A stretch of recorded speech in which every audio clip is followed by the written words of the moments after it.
The National Broadcasting Company is proud to be the network of Super Bowl 20.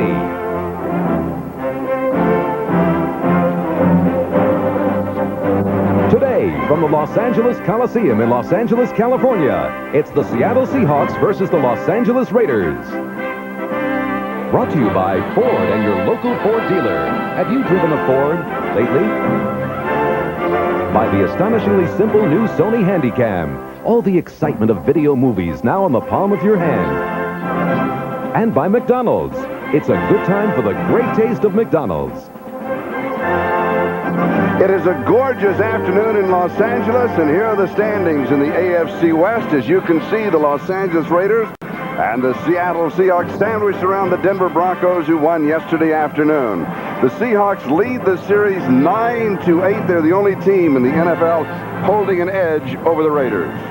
Good afternoon, everybody. I'm Charlie Jones, and this is Merlin Olsen, and we're a little early, but it is playoff time for both teams. Playoff connotations today for both teams, Charlie, and the Raiders still very much in control in the AFC West.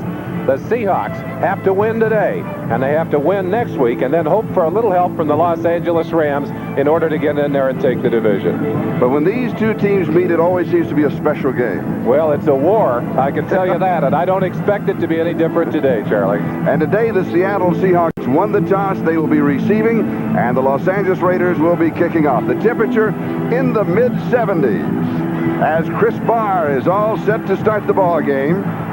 Paul Scansey and Randall Morris, the deep backs on the return for the Seattle Seahawks.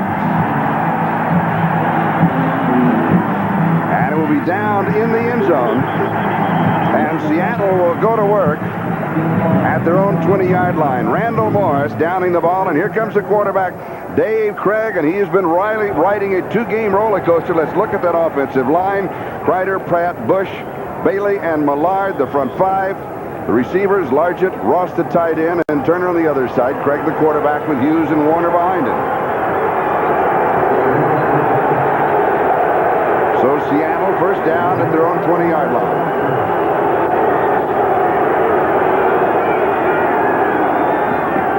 Kurt Warner, and he stumbles on the grass.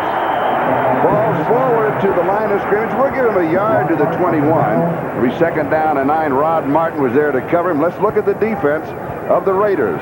The front three with Long, Piquel, and Sean Jones replacing Lyle Alzado. Van Pelt, Matt Millen, McKenzie, and Martin, the four linebackers. And in the secondary, it is Hayes, Turan, McElroy, and Haynes.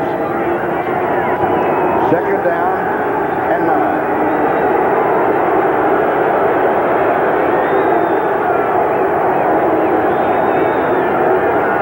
Taking all the time in the world. Warner hit at the line of scrimmage, but still will pick up a couple of yards to the 23, so it's third down and 7. And the grass turf will slow down the offense. It will slow them down, Charlie, and also this turf at this time of the year, they plant a ryegrass in there. It looks nice, doesn't have much of a footing to it. There's not much of a root system. So you saw Kurt Warner a little earlier slip out. I expect to see some of that slipping and sliding during the day. Paul Scansey comes in, 3 wide receivers. They'll go to the shotgun. Pressure, and he is sacked, and it is Bill Piquel who gets to it. Give some credit on that sack to Howie Long coming from the right-hand side. He forced the quarterback, Dave Craig, to step up, and he had to step right up into the rush of Bill Piquel. Take it back to the 15. It's a loss of 8. Fourth down and 15. Quick look at it. There you'll see Long right there. You see him getting a hand on the back. So Dave Fincher punting to Fulton Walker, and the Raiders will come up with great field position. Good kick. Taken at the 40-yard line. Has about 8 yards on the return to the 48-yard line. 45 yards on the kick. Sheldon Robinson was there for the Seattle Seahawks. Let's go to the offense of the Raiders with Mark Wilson, the quarterback. You'll have Davis, Hannah, Mosbar, Marvin, and Lawrence as the front five.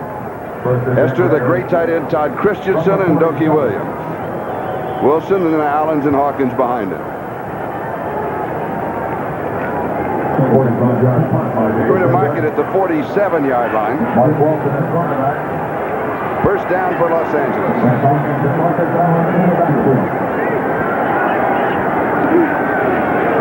Marcus Allen. And Marcus opens up, picking up 4 yards to the Seattle 49, second down and 6. Bruce Schultz stops him.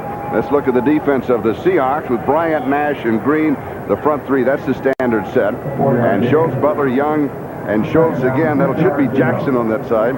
Brown, Harris, Moyer, and Taylor. The change is Paul Moyer for Kenny Easley, the strong safety. Has an ankle problem.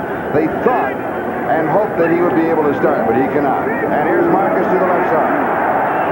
And stacked up right at the line of scrimmage. His momentum will carry him to the 48-yard line, so it'll be third down and 5. Bruce Schultz knows we're expecting a great deal out of him today. He's got to play both outside linebacker positions. At the same time. At the same time. We had to make some changes in that lineup because of the absence of Kenny Easley, and that is a real disappointment, I'm sure, to this defensive team.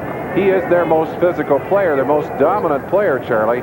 When he comes out of that lineup, they do the same things, but they don't do them quite as well.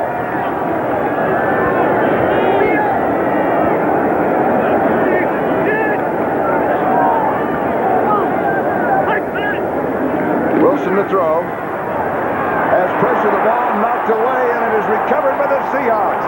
Seattle with the first turnover of the ball game. It looked like Jacob Green coming from the left-hand side, who reached back in with a long arm and knocked that ball loose. Penalty refused. First down. Tremendous pressure. Looking from the end zone, watch the right-hand side of your screen.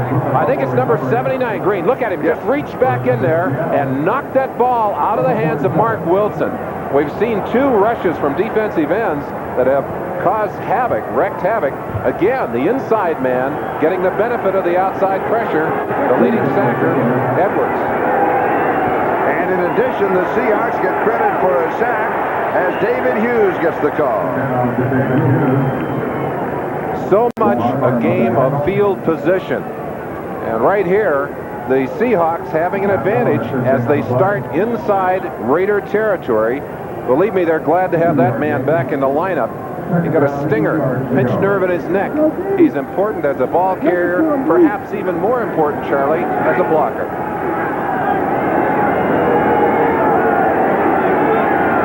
Second down. 7 yards to go for the first down. No score in the ball game.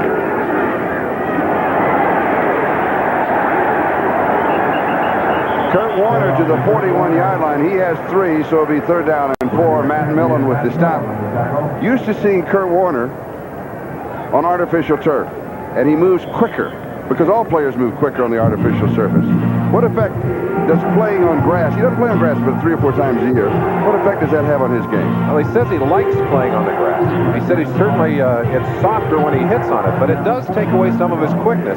And I think that's been one of his problems this year, Charlie. He has not been as quick to the hole during this season. 4 wide receivers as Scansey and Walker come in. The pass is complete. Scansey. What a nice play. And Scansey is more and more taking on the characteristics of his tutor, Steve Largent. Look at the little shake, the little moves on the inside, working on Sammy Seal. You notice they put 3 wide receivers on the right-hand side, and they throw to the single man on the inside. The pass a little bit behind Scansey. He did a good job of containing it. It goes for a gain of 7 to the Raiders' 34-yard line, first down.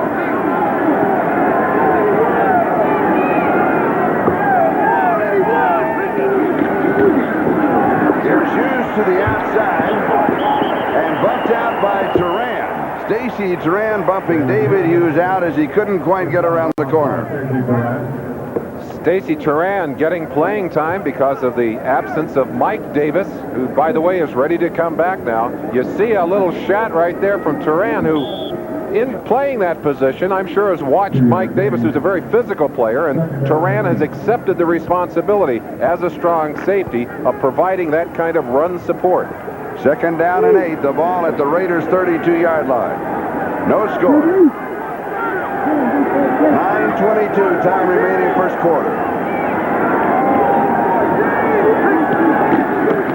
Here's Kurt Warner. Hit at the line of scrimmage, the 32, and then spins to the 29, so he picks up 3, but it'll be 3rd down and 5 for the Seahawks. As Howie Long was there for Los Angeles, along with Reggie McKenzie, the rookie from Tennessee. And there's a good look at Howie Long. Tremendous player. He's already played 3 different positions along the line. Usually plays at the left end position on the first down. Has moved over to play on the nose on a rushing down, and then way outside at the right end, also on a rushing down. He's at the right tackle position here. 3rd down and 5. The Seahawks go with 4 wide receivers. And there's Largent. Largent pulls it in for the first down. Stacy Turan dropped him at the 17-yard line. He'll pick up 13 on the play and a first down. Steve Largent, what a great receiver he is. Watch him as he comes off the line here. A chance to just turn him loose. Watch the kinds of moves he'll put on Lester Hayes. See how he gets Hayes moving out to the outside and then breaks to the inside. He is such a master at forcing defensive backs to do what they don't want to do. Craig is 2 for 2, 19 yards through the air. And here's Warner, slipping one tackle in the backfield, but he'll be dropped for a loss. Kurt will lose a couple of yards back to the 19. It'll be 2nd down and 12. Sean Jones was there to wrap him up. What a story this young man is, number 99. He comes on to replace Lyle Alzado in the last 3 ball games. Alzado out with the injury, and he's really taken up the slack, no problem. 22 years old. He's just a kid. 6'7", 285 pounds.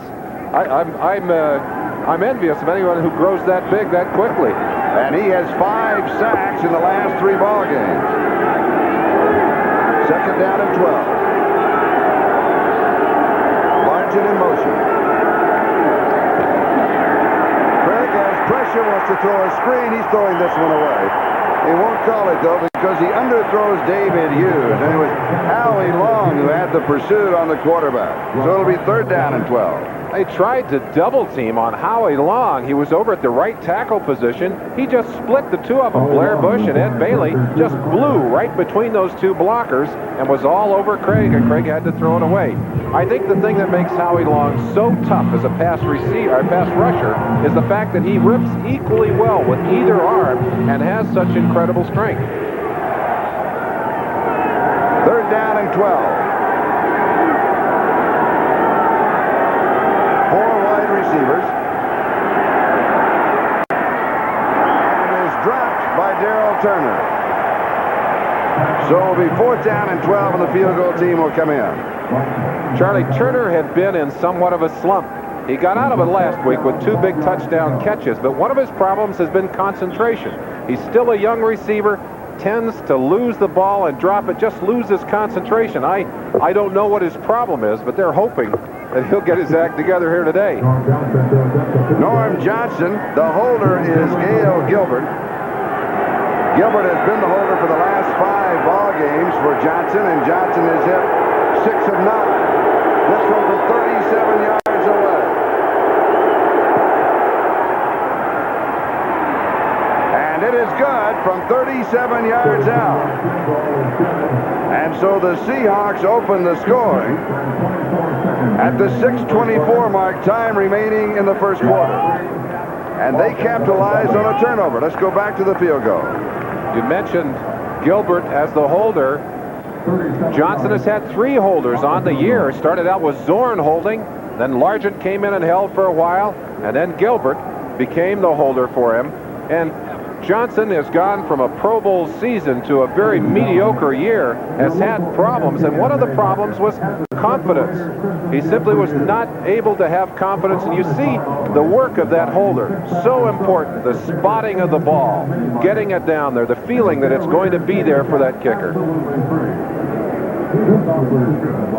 During the drive, the Seahawks held the ball 5 minutes and 7 seconds. And it's almost vintage Seattle because they started the drive at the 47-yard line of the Raiders. They started it with a turnover when Jacob Green caused the fumble and Randy Edwards recovered the football. Absolutely right. And Knox, if he has his choice, would run the football, would control the football. He's had to go to the passing game because they have not been able to dominate on the line of scrimmage the way they would like to be able to do it.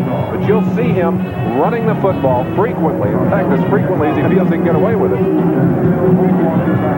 Tipped by one of the upbacks and then picked up by Fulton Walker. It was Derek Jensen who was the upback. And then Fulton Walker picked it up and returned it to the 18-yard line, where the Raiders will go to work. Sam Merriman was down covering for the Seattle Seahawks. Now, when you played for Chuck Knox back in 1973, you really ran the ball compared to what he does now. That's absolutely true. Knox came as an assistant coach from Detroit, took the head job in Los Angeles, and that was his first year, 1973. Look at the pass rush as the passing plays as opposed to the rushing plays. Now look at what's happened this year. Knox has not been able to run the football like he wants to. He's had to resort to the passing game, and he's done it because he felt he had to do it to win. Seattle out in front, 3-0. Little play action fake to Hawkins. Wilson has all the time in the world. Sliding reception at the 38-yard line by Dokie Williams. And it's a first down for Los Angeles. Michael Jackson finally got there for the Seahawks, but Dokie was wide open. A chance to take a peek at Mark Wilson getting back and setting up. Look at how much time he has to look over that offense. And there you saw the trigger has got to throw it over the head of that linebacker. Dokie Williams having to go down and pick up that football. Did a good job of adjusting to that ball. And a gain of 21 yards on the play from the 18 to the 39.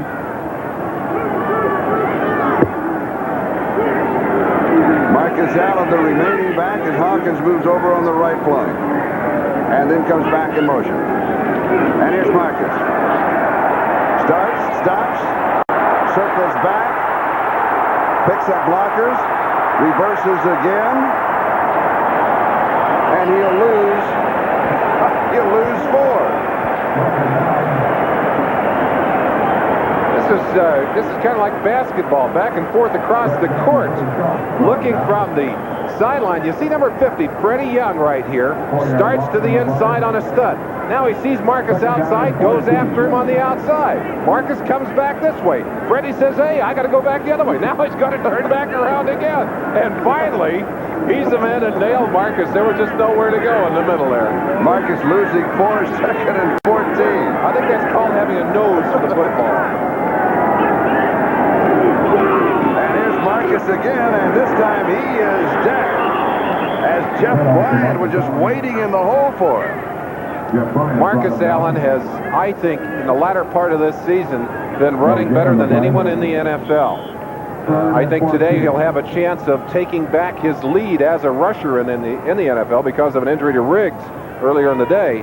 But Marcus is just storming over the top of people, and he's running with such confidence and such control. But you saw right there that against the fired-up defense, that sometimes doesn't help.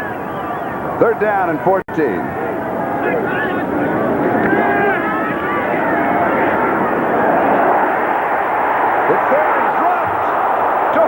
A flag back at the 26-yard line, but Mark Wilson just laid it in the hands of Dokie Williams.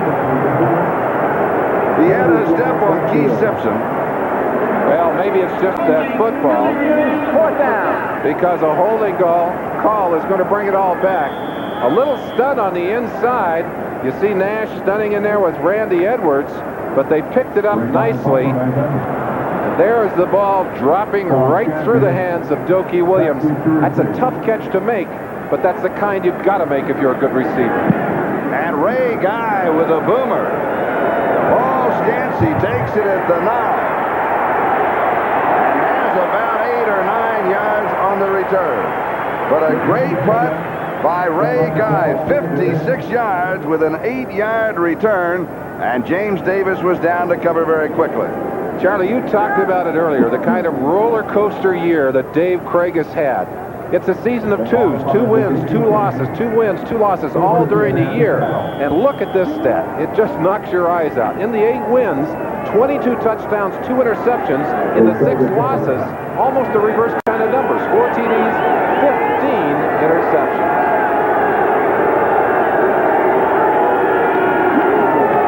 Here's Kurt Warner. And Warner will pick up a couple of yards. Give him 3 to the 21, so it's 2nd and 7 as Sean Jones is there to stop him. Charlie, one thing you know about Craig is that he usually sets a tempo early in the game. And if that is true, then this game is going to be a pretty good one for him. He's coming off a couple of very good ball games. And also interesting is that the quarterback for the Raiders, Mark Wilson, he could go hot and cold in the same ball game. Within the same game. He's had very bad first halves in the last 3 games, but very good second halves. Now, Craig, he's either good or bad for the whole outing.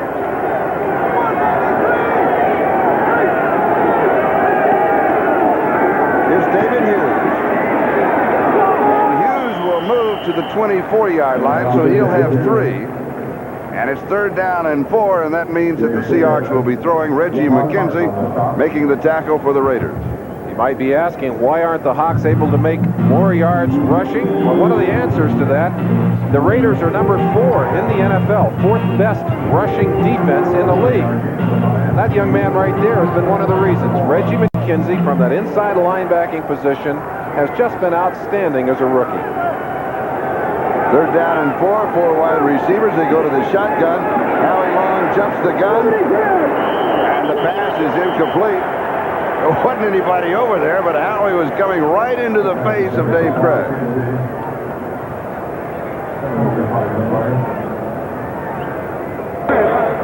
'75 defense, offside, 5-yard penalty. Will replay the 3rd down. I'm not sure that they'll replay the 3rd down. It may be a 1st down. We have it as 3rd down and 4. Unless there was an offsetting penalty.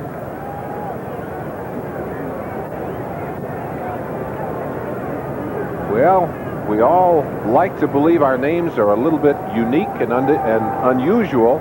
5-yard penalty made it a 1st down. We'd like to suggest that the real Reggie McKenzie please stand up. Now that's Reggie McKenzie hiding back there. We had him moment. There he is with a cap on of Buffalo Bill fame and now and of Seattle Seahawks fame. Played there so successfully. And there's the other Reggie McKenzie. It's kind of like having a son to carry on the honor of. Carry on the tradition. They're not related, by the way, Charlie. They just happen to have exactly the same name. Brad Van Belt pulling down Kurt Warner. And, of course, one played offense, and the other now does play defense. Absolutely. And you know they don't, as you know, defensive and offensive players don't talk to each other. Van Pelt took a pretty good shot right there, and you see the blood running down. This is always a physical game between these two teams. 1 minute and 40 seconds and counting. That is the time remaining in the first quarter. 2nd down and 13 after that loss of 3. Seahawks in front of the Raiders 3-0. We're in the first quarter. On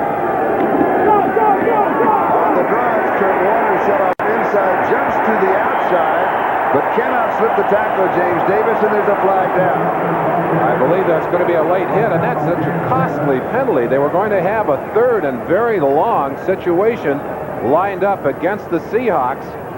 And if that penalty goes against the Raiders... Face mask penalty, 5-yard penalty, number 45 defense.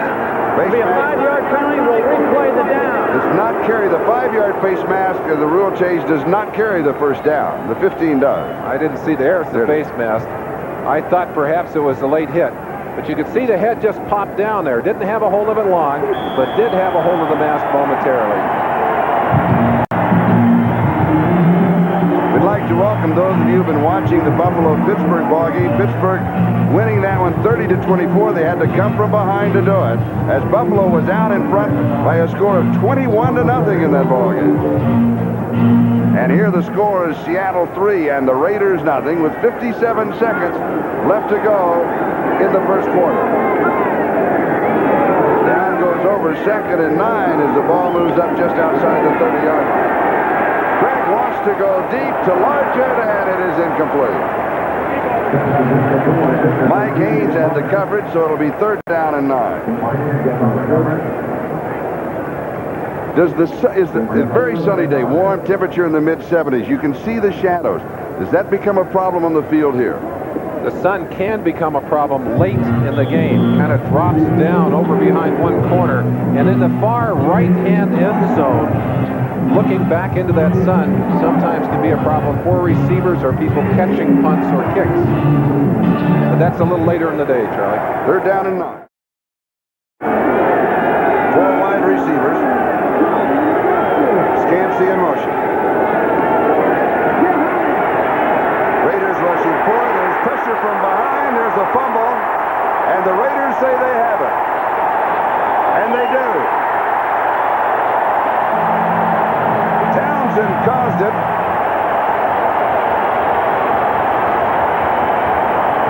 It was Greg Townsend, you might remember, that was able to jump on that fumble last week that set up that winning field goal in overtime against the Denver Broncos.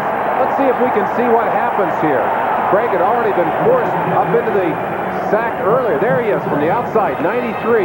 Well, we don't get a chance to see what he did, but you saw him coming from behind and just stripping the ball out of the hands of Dave Craig. That's exactly what happened to Mark Wilson a few moments ago. And John Jones recovered it. The turnover to the Raiders with great field position. And here comes Marcus Allen. He fumbles the ball. Pop loose, and the Seattle Seahawks say that they have it right back. What a wonderful opportunity for the Raiders. They had good field position, and they turned the ball right back. One of the things you have to know about this Seahawk football team, they are always thinking about stripping the football, taking it away. Marcus Allen starts inside quickly, breaks outside. Butler gets a piece of that ball. Somebody popped it from behind. And you see right there, Dave Brown, no, that's Moyer, dragging along behind. Marcus was trying to get out there and recover his own fumble, and Moyer is dragging on to keep him from getting back to the football. And Dave Brown is the man who recovered it. The turnovers, as you see, 2-1. And all 3 have been fumbles. So Seattle has the ball at their own 20-yard line, first down. Seahawks lead it 3-0. 25 seconds left to go in the first quarter. And here's Kurt Warner. Cuts back in. He's to the 25 and picks up the first down. A gain of 11 yards on the play. That is the longest rushing play for Kurt Warner in this ballgame. Kurt Warner in his rookie year had so many runs just like this, Charlie. He is still able to do some fine work once he gets to the hole. Has not been as good this year at exploding to the hole. And with that play, the first quarter comes to a close. And you can color it Seattle Seahawk blue because they have dominated the ball game to the extent that it could be dominated. They lead in turnovers 2-1. They lead in the score 3-0. But that is really, domination is the wrong word. Domination I made the wrong word. I made a wrong word. I was correct. They have taken I'll go stand in the corner. They took advantage, Charlie, of the big opportunity they had when they recovered that ball, fumbled by Mark Wilson at about their own 46, 47-yard line. They were able to move it down and get that field goal. The Raiders, on the other hand, have started in their own territory many times, but in the biggest opportunity they had, which was also a quarterback fumble by Craig, turned it right back over to the Seattle. Very fast-moving first quarter. Do you get any kind of a feel on the ball game? I don't think that either team has really established a feel yet. And one thing we have seen is that Mark Wilson, you saw him there on the sideline, has been given quite a bit of time to throw the football, although he was sacked once earlier in the ballgame. Now, that may not bode well for the Seahawks defense later in the day. Look at time of possession. Time of possession, and much of that first long drive by the Seahawks, over 5 minutes. And that's what they'd like to do. They'd like to be able to control the football. In doing that, they can keep the Raider offense off the field. There's Chuck Knox, the head coach of the Seattle Seahawks. Are the Seahawks overachievers? Well, Knox has been asked that question. He says he doesn't feel that way. He said, we've got some great football players. I'll tell you, I think the Seahawks defense has matured to a point where they are not necessarily overachievers. They're tough week in and week out. but I do believe that the Seahawks offense is an overachiever kind of an offense, and they have played over their heads. They did a lot of that last year without Warner, and this year they've had some problems adjusting and playing up to the level that Knox and the fans up in Seattle expected of them. Let me make a correction. We had Dave Brown recovering that last fumble. We hear from the sideline that it is Jeff Bryant.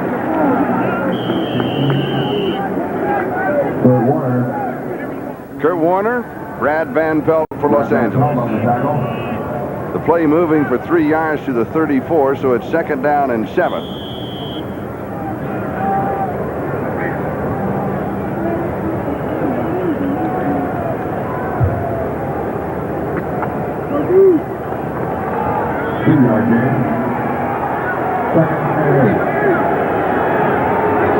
We'd like to welcome those of you who have been watching the Cincinnati-Washington game. The final, Washington wins it 27-24. This is Charlie Jones and Merlin Olsen. And we're in the Coliseum in Los Angeles as 2 flags go flying.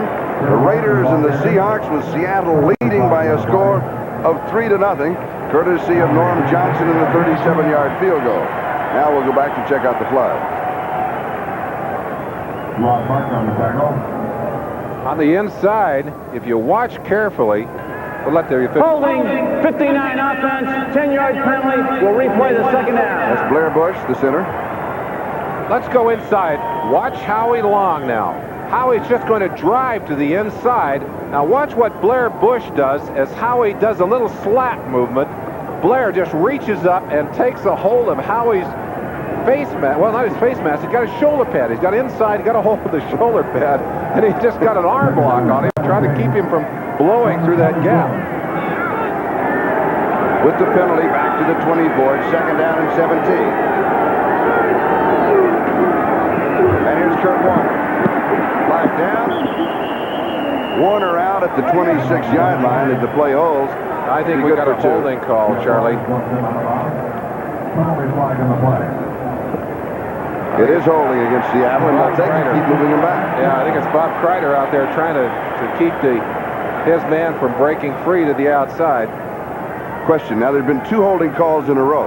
Now as an offensive lineman. Holding, 78 offense, 10-yard penalty. We'll still replay the 2nd down. As an offensive lineman, can you now hold this time, figuring there's no way they're going to call it 3 times in a row? Well, there's an awful lot of undetected holding on the line of scrimmage, but I'll tell you, you got to be smart about that. You don't want to do it out in the middle of the field.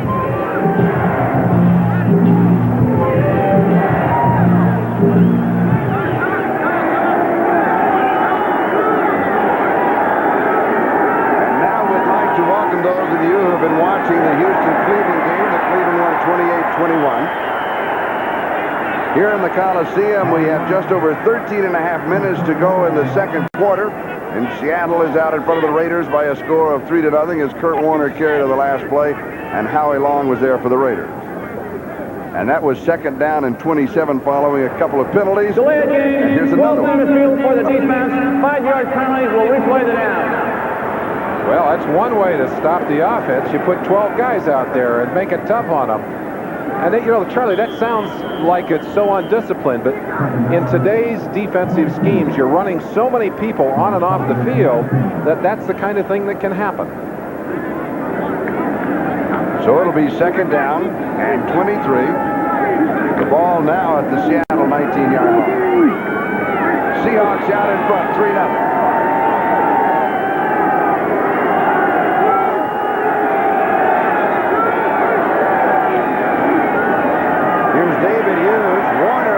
The key block to open the hole, and Hughes goes to the 24-yard line, gain of 5. So it'll be 3rd down as we go to Bob Costas for an update. Congratulations to Dallas for capturing the championship of the East and the AFC West. Well, it's still a wide open affair. We've talked about roller coaster seasons. They have had one this year too. And the roller coaster hit some bottoms I don't think the Cowboys had seen in a long time. Greg over the middle. It is Eric Lane out of the backfield. And Lane goes to the 40-yard line. A gain of 16 yards on the play. And Stacy Turan makes the tackle. And it's a yard and a half shy of the 1st down. Eric Lane falls into that category. You asked the question about overachievers. He is a classic overachiever. Knox does it well. He says, here's a guy who knows what he's supposed to do and how to do it, and he's going to give you 100% every play. Here's Dave Vincer to kick, and Fulton Walker is set for the return.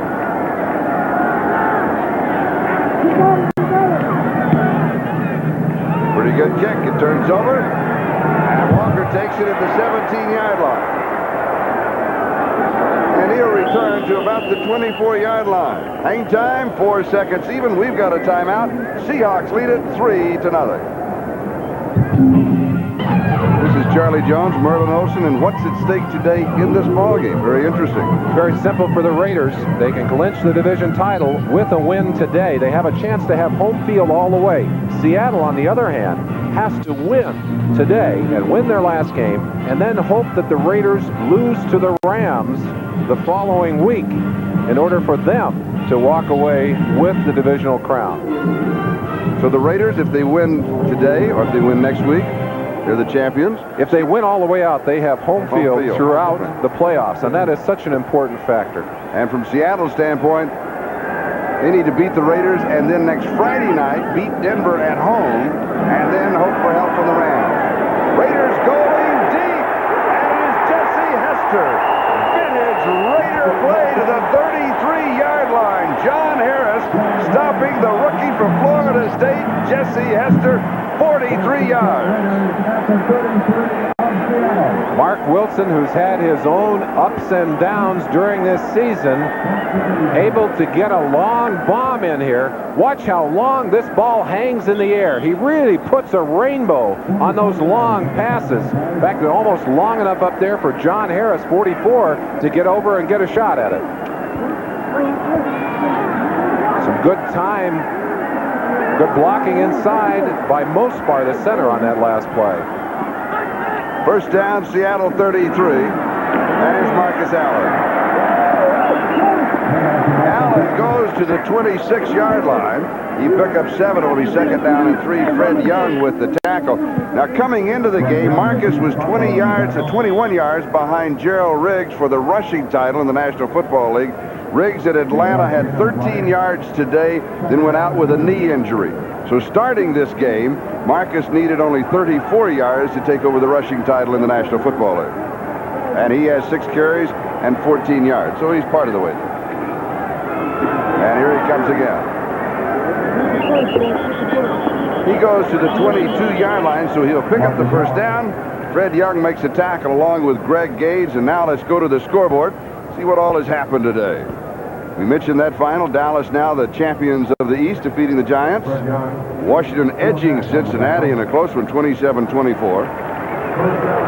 49ers, as expected, over New Orleans.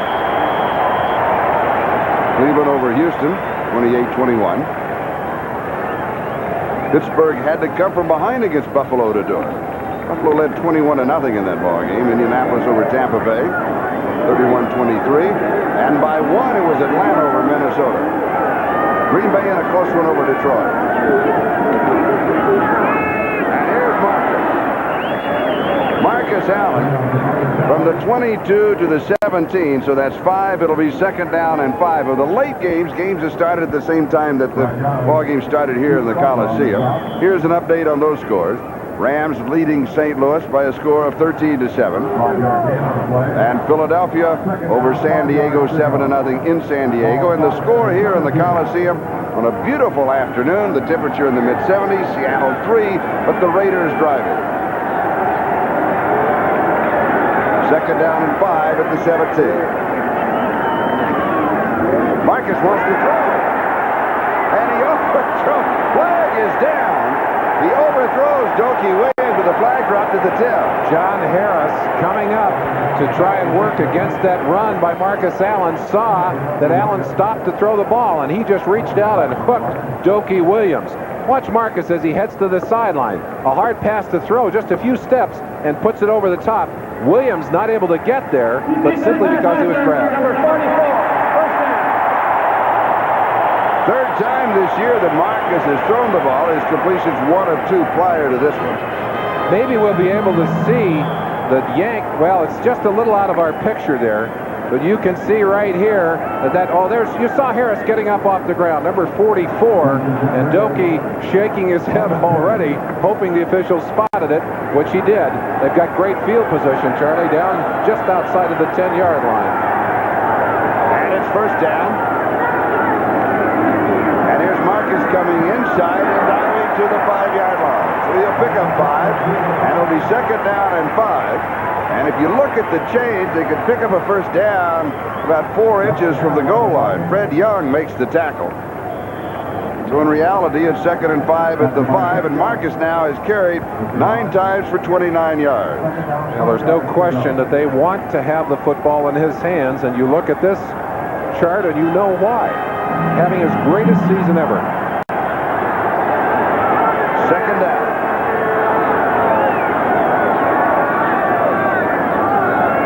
It's in motion.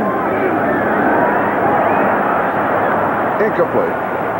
Doki Williams, the intended receiver. Terry Taylor had the coverage. I'm surprised on the call. I was looking for Marcus. Were you? Well, I think they've got to mix it up, Charlie. And I'll tell you, when you get that ball and it's nosed up on the 10-yard line, that's the toughest 10 yards in all of football. You've got a short field to work with, and of course, Mark Wilson doesn't call his own plays. The Raider quarterbacks used to. They're all being called from the sideline and off a basic game plan, and you've got to be a little unpredictable.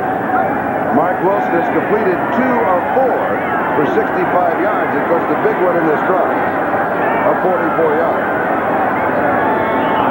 He doesn't like what he sees or what he received for the bench. We'll take a timeout. 7:52 left to go in the second quarter. Seattle on top by 3. This is Merlin Olsen. For 15 years, you played here in the Coliseum.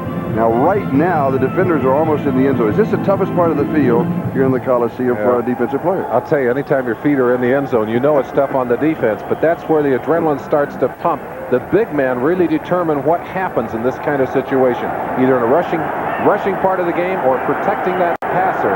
Believe me, there are some collisions that are going to take place momentarily down there. And you're talking about this is a 4-point down. If the Seahawks hold them, then the Raiders will go for the field goal in the tie.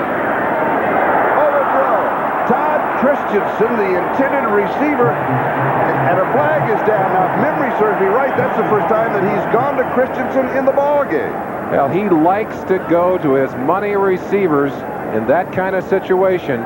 And it looks like the penalty is going to go against the Raiders. Now, in the game that the Raiders played against the Broncos last week, there were a number of offensive interference calls against the Raiders. Let's see if that's what it is here. Interference, 46 offense, penalties reviewed, 4th down. And if you notice, Todd Christensen, when he talked to the first of it, then he went to the deep official to see if somebody else would say, maybe agree with him. Well, if ever you could put the Nomer money receivers on 2 people in one game, you do it here with Christensen and Largent. Christensen, of course, working a little too hard to get free on that play. 23-yard attempt. And we've got a tie ball game as Chris Barr puts it up. And we'll take a timeout. It's all tied at 3-3. Chuck Knox holding a 6-1 regular season mark over the Raiders. You played for Chuck. Why has he been so successful against the Los Angeles Raiders? Because he gets his teams to play tough football, basically, Charlie. Taken at the 3-yard line by Randall Morris. And Morris is cut down at the 16. Now let's go back to Chuck Knox for a moment. Let's not get away from that, because he is tough and his ball players play tough. And they are not intimidated. He does not allow them to be intimidated. I think that's part of the key. He talks about being tougher and smarter and in better condition than your opponents, but he tells his players, look, if they want to fight out there, we don't let them push us around.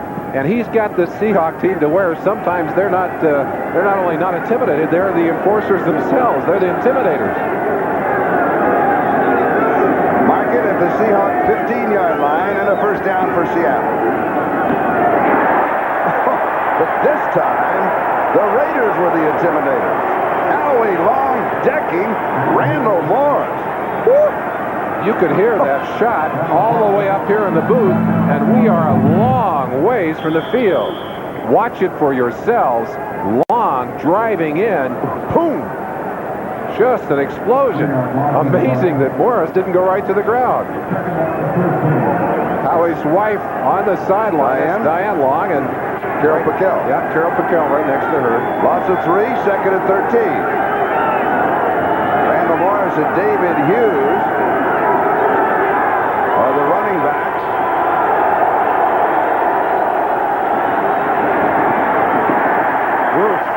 Hughes just barely back to the line of scrimmage. Greg Townsend making the tackle. Will be third down and 13. Kurt Warner out of the ball game, I would imagine, for a breather at this moment, but no one's getting any rest out there for that Seahawk offense as they are just being pushed around at the moment. Tremendous flow, good flow to the football by that Raider defense. They had 3 or 4 people in position to make that tackle, and absolutely no room for Randall Morris. We're moving on the 6-minute mark. Time remaining in the first half. Third down and 13. Seahawks with 4 wide receivers. Raiders rushing 4. And it is incomplete. Scansey, the intended receiver, but in reality, Craig was throwing the ball away.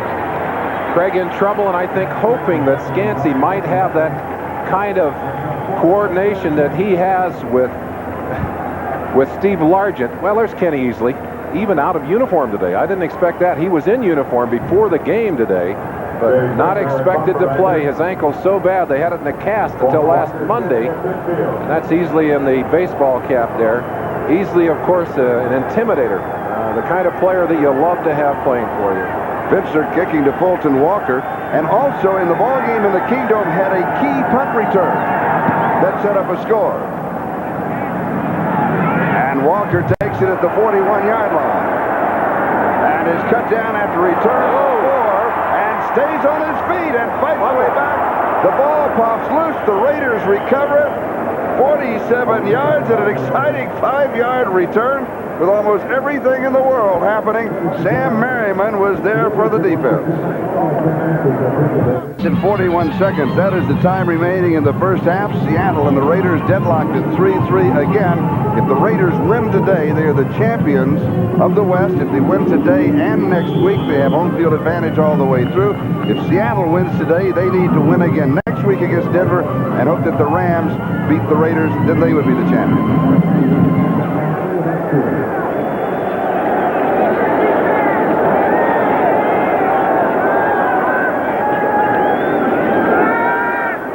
Wilson drops this one off to Marcus Allen. Allen, a great fake to the outside in the line, so he picks up 5. It'll be 2nd and 5. Michael Jackson brings him down at that point.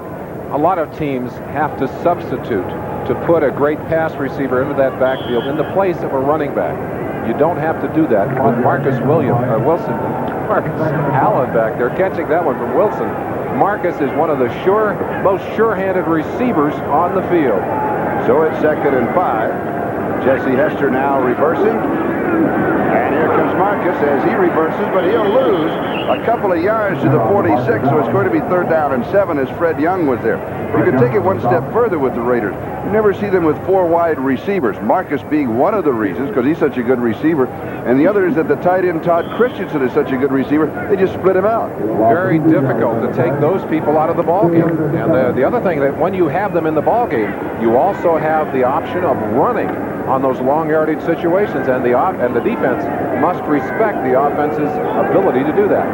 3rd down and 7. Ball game tied at 3-3 with 4:25 time remaining in the first half. And here's Mark Wilson, and the pass is complete to Hester. Down the sideline, pushed out of bounds at the 29-yard line. Dave Brown pushed him out at the 29. A chance to look at some of the different kinds of stunts that are being run. Watch the lineman on the nose moving inside, Gaines moving inside, Randy Edwards coming all the way around. But even though they try and get some pressure on Mark Wilson here, that's Nash coming around 72, he's still able to get that pass off, and Dave Brown beaten on the sideline by Jesse Hester, number 84. Hester with great speed, and you see Brown having to respect that speed, That's what made that pass work. It goes for a gain of 25 as Marcus Allen comes back with the call. And he'll pick up 4 yards to the 25, second down and 6. Joe Nash is the man who stopped it. Charlie, I mentioned earlier that Mark Wilson is no longer calling his own plays. And he had never called his own plays, even going back to Pop Warner football. All through high school and college, they were called for him. When he came to the Raiders, he accepted that responsibility, but I don't think he was ever totally comfortable with it. Marcus Allen, 11 carries, 31 yards. Wilson, 4 of 7, 95 yards through the air. And this time, Marcus is stacked up right at the line of scrimmage. Talking about calling the plays, there were some interesting articles in the papers here in Los Angeles. They were talking about the fact that the last time these teams played, that the Seahawks had players on the sideline. Dan Dornick with field glasses looking at Larry Keenan, the quarterback coach, who signals in the plays to Marcus Allen. And a lot of spy innuendos into that. And, of course, the Raiders said, how in the world could he do that? He doesn't have that list on his wrist. Unless he did, he can't do that. But they did change their signals. Is that correct? They did, yes. Third down. It is complete at the 20-yard line to Todd Christensen. They're going to mark it just past the 20. I don't think it'll be enough for the first down. They had to go to the 19. It's about the length of the football short of the first down. Paul Moyer was there for the Seahawks. Two things to look for here. Watch how Christensen will work to get open and protect that football with his body.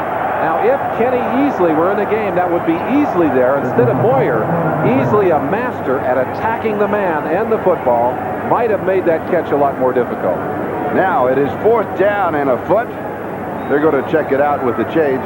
One of the reasons that they bring the change out, even though you could pretty well tell it's short, is they want to mark it that exact amount with the chain. Now, notice that now they'll bring the ball over to the hash mark with the chain. That's always been a bit of a mystery to me because they'll call the mark sometimes from 50 feet away. Say, oh yeah, put it down right there. That's good. I like that. That's right. The measurement also gives this man, Tom Flores, a little time to think about what he wants to do, and he's decided to go for it here. And the Raiders have made 6 of their 11 fourth down attempts this season. 3 tight ends. 4th down and less than a foot. And it's Marcus, and he's got it with yards and yards to spare. 13-yard line. Gain of 6, first down. Excellent crowd on hand here at the Coliseum. It'll be around the 80,000 mark. And now we have the 2-minute warning given to both benches, and we'll be back in a ball game that is tied 3-3. Watch Parker, Davis, and Hanna as they drive that Seahawk defensive line off. Now, let's watch here for just a second. Stop it right there. Now, watch Paul Moyer here going after that football, trying to strip that football away. Reaches in. He's not trying to make the tackle. He is trying to break that ball out of the hands of Marcus Allen. First down at the 13-yard line. Dropped off in the right flat. And this is Frank Hawkins. And Hawkins goes to the 5-yard line. He picks up 8. The second down and a couple. Bruce Schultz was there. The tail end of that last play. Now, this was not the play you just saw, the pass. This is the run by Marcus Allen. And there's Moyer just trying to work at that football. Worked it with his left hand, tried to pop his right hand through there to shake the ball loose. Marcus Allen, 1,569 yards. That's current. That's as of this moment. Gerald Riggs of Atlanta had only 13 yards, 13 today, and then was injured, 1,561. So Marcus now leads the National Football League in rushing and will continue to add to that total as Frank Hawkins gets the call here. And could possibly, yes, we'll pick up the first down. He'll go to the 2-yard line. It'll be first down and goal to go. Michael Jackson leading the Seattle Seahawks defense. You don't hear that much about Frank Hawkins. Well, and when you're in the same backfield with Marcus Allen, it's kind of hard. And yet he is one of the reasons that Marcus Allen has been so successful. Blocking extremely well for Marcus. And, of course, when Marcus goes to the left, a lot of people go with it. The pass is to Todd Christensen. A flag is down. It is in the end zone, but there was a marker throw. Christensen flagged just a few plays earlier for offensive interference, using his shoulders and pushing to get room. Let's see who they decide to call it on here. Interference, 46 offense, 3-yard penalty. On Todd Christensen. Now, what the Seahawks did, what they did the last time they played, early, on the first down, we'll go to the play and then I'll tell you the story. Let's get a chance to look at it. Wilson looking off the defense, started to his left and came right back. Obviously, the bumping that had taken place between Michael Jackson and Todd Christensen had taken place before we got there, but that's twice today, and that is, you don't see that many offensive interference calls during the year. When these two teams met in the Kingdom, on first down situations, the Seahawks would stay in the zone but put a man on Christensen. They wanted to take him out. Shadow him all day long. Here's Marcus. And Marcus Allen goes from the 12 to the 8. It's first down and goal to go back at the 12 after the 10-yard penalty. It'll now be second down goal to go. We'll take a timeout. 30 seconds left to go in the first half. We've got a timeout. This is Charlie Jones, Merlin Olsen with 30 seconds left to go in the first half here in the Coliseum. The score, the Seattle Seahawks 3, the Los Angeles Raiders 3. And the Raiders have the ball at the Seattle 8-yard line. It's second down and goal to go. Almost a duplicate performance of what happened to the Raider offense earlier as they got down in this position. An interference call, offensive interference call on Todd Christensen, moved them out. They ended up taking a field goal. They still want the 7 points. Let's see what they can do to convert it here. Marcus Allen goes in motion. Incomplete. A flag down again. Dokie Williams, the intended receiver. And Mark Wilson was throwing right on the break. And again, offensive pass interference. Third time in the ballgame that penalty has been called, twice on Todd Christensen. Amazing, Charlie. Yes, I'm it flabbergasted. You maybe see a couple of those in a ballgame, but here we've had back-to-back penalties on three plays. I think they're calling a pick perhaps on that play, but Dokie Williams. Interference, 85 offense, 10-yard penalty. No, it's on the intended receiver. They're saying he's using his hands or his body to try and get open down in that end zone. And now they have moved out to where it's not going to be a chip shot field goal even now, although you're not going to see them kick, obviously, until it's fourth down. Second down goal to go. The ball back at the 18-yard line.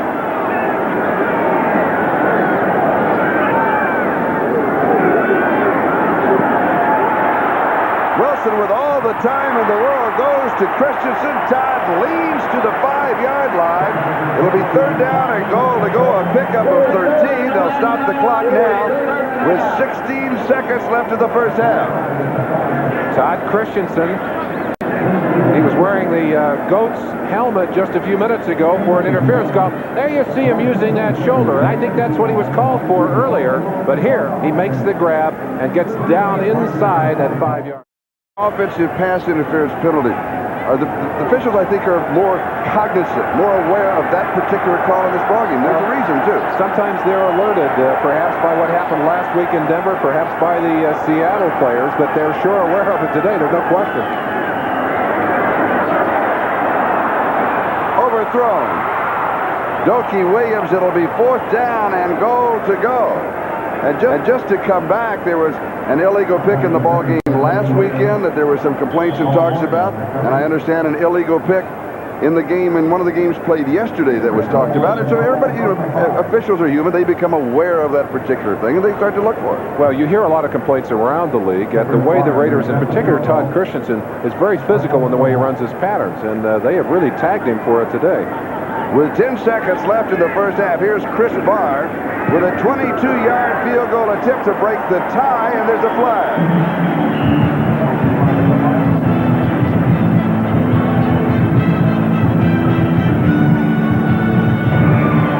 81 on a trip. Tripping call on number 81 offense with the 10-yard penalty. That's Andy Parker, one of the three tight ends, called for tripping. We've had a little bit of everything happen in the first half. How many times do you see tripping called in a season, Charlie? Once, and this is it. I was hoping we would get it before the season was over. This is the one today. Tripping on number 81 will re-kick with a 10-yard penalty. Well, if you're on the Raiders sideline, right now you're saying, how can we get all these calls on us? On the other sideline, you're saying, hey, they're catching those guys. An attempt of 32 yards. And we've got jumping by the Seahawks. Contact. It'll be encroachment. The kick goes through the uprights, but there was an encroachment on the Seattle Seahawks. So now, now it's going to be the Raiders' choice. They've got the 3. We're down to 3 seconds left. The penalty will not give them a first down. Encroachment by the defense. Contact occurred before the snap. That was. Field goal is not counted. 5-yard penalty will re-kick. That is exactly right. That's a good call. That's an automatic call. They have no choice. Officials do not have a choice. Rule book call across the line of scrimmage. Contact before the snap. Plays dead, regardless of what happens. You're Tom Flores. You got to be saying, why me? And if it's Chris Barr, you're saying, how many times do I have to kick this sucker? I'm 2 for 2, and none of them count. There was the jump by Nash in the middle, and a dead perfect kick. Well, Barr is certainly going to be warm after this third one. 3 seconds back on the clock. Because of the encroachment by the defense, the clock should not have started. So they moved the clock from 3 seconds back to 6 seconds. And the kick will now be from 27 yards. He's hit from 32 and 22 now. He tries right in the middle.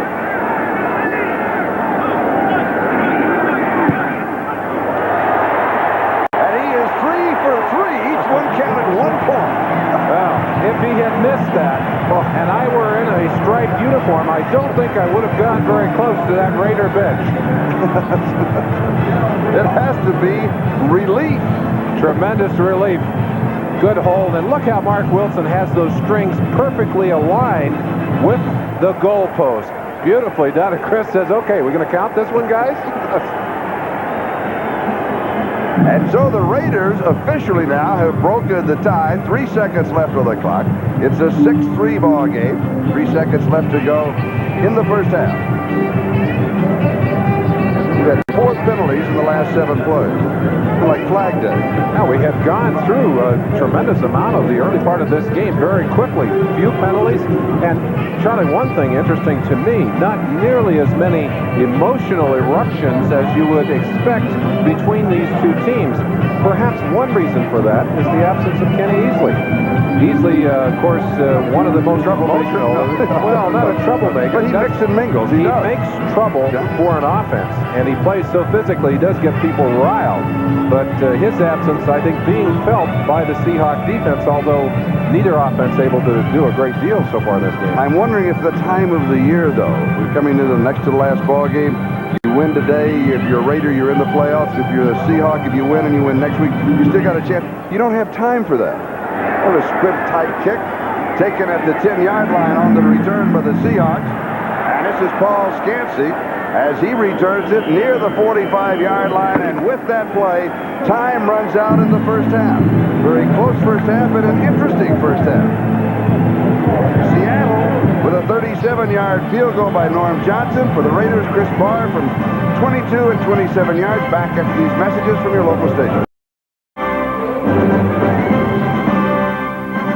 Thank you, Bob and Ahmad. Here at the Coliseum, it's Seattle 3 and the Los Angeles Raiders 6. We've had 3 field goals in the first half, and we'll be back right after these messages from your local station.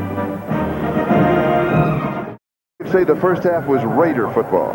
It was, Charlie, because the Raiders' philosophy of football is to try and wear you down physically in the first half of a game. And traditionally, they'll stay close in the first half, and they'll try and come on and dominate in the second half. It's not good news for either team in a sense that neither offense has really been able to do a great deal, but that's not surprising in a sense that the strongest side of both of these teams is the defensive side.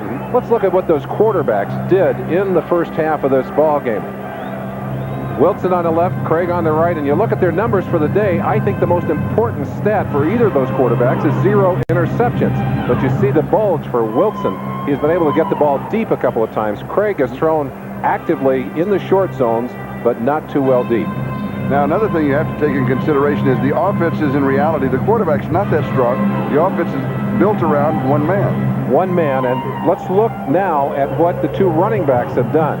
Marcus Allen and Warner have both run fairly effectively early in the game, but Warner kind of disappeared. And Marcus just got stronger and stronger into that second quarter, and of course ends up with much better numbers.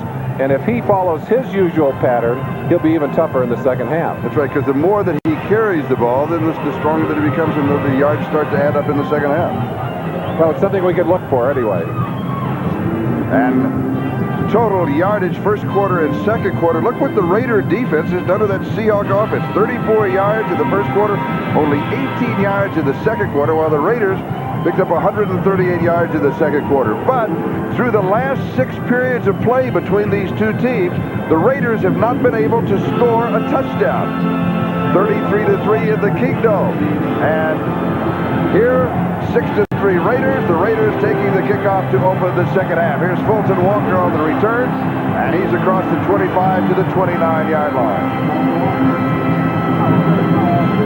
23 yards on the return, and let's look at the statistics in the first half. Stats, as you see, time of possession in favor of the Seahawks, and of course much of that an early first drive that was well over 5 minutes. Yardage favoring very strongly the Raiders side of the ledger, and the turnovers, all fumbles you might remember. Yes. 1 by Seattle and 2 by the Raiders. First downs today, the Seahawks averaging 1.6 on 9 plays. And here's Marcus Allen. And he'll open up with 3 yards in the second half from the 28 to the 31-yard line. 2nd and 7 as Fred Young makes the tackle. You saw that big bulge in first down yardage, and those first downs so important, Charlie, because if you can pick up in excess of 4 yards in that first down, you have all the options then for your offense. And the Rams running away from the Cardinals at halftime. The Rams lead it 36-7. And here the score, the Raiders 6 and the Seahawks 3. As we open the second half, and Mark Wilson is back to throw. Incomplete. It looked as if he wanted to go either to Allen or to Todd Christensen, and in reality they were covered. He may have just been dumping it away in an open zone. Looking from the end zone, you'll see Wilson go back. He's getting good time. Mosbar doing a good job on Nash on the center, but Nash got up and got his hands in the air. I think forced that ball to be thrown a little high. There's someone you might recognize from profile, Jim Plunkett. Why isn't he in uniform? Well, he wonders too. He says he's ready to play, Charlie. I said, you put on a little weight, and he said, no, it's my winter coat. He will be activated soon. You can believe that. 3rd down and 7, far side, incomplete. Going over the wrong shoulder of Jesse Hester, so that'll bring up 4th down and 7, and that means that Ray Guy will come in to catch. Wilson, had he had just a few seconds longer, might have been able to complete that pass. Getting pressure from Joe Nash, had to get rid of the ball, and hoped that Hester would be able to react to it.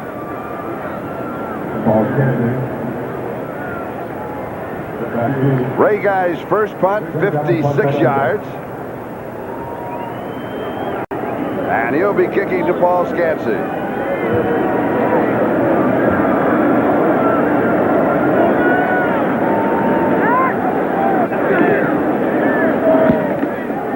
Not that good a kick. Scansey will play it on the bounce. No, he's going to stay away from it. It'll work out all right for the Raiders. It'll be marked dead at the 18-yard line. 51 yards on the kick and the roll, and we'll be back.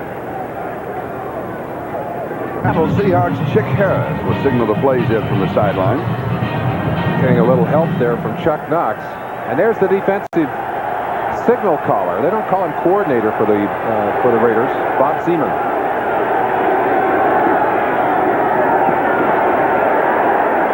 Kurt Warner just leads from the 18. We'll give him 3 to the 21, 2nd down and 7. Bill Backel makes the tackle. Now, we talked about the similarities in the two teams. The defenses are both the strengths. The quarterback's not that big an influence. One running back, they go with the specialty teams.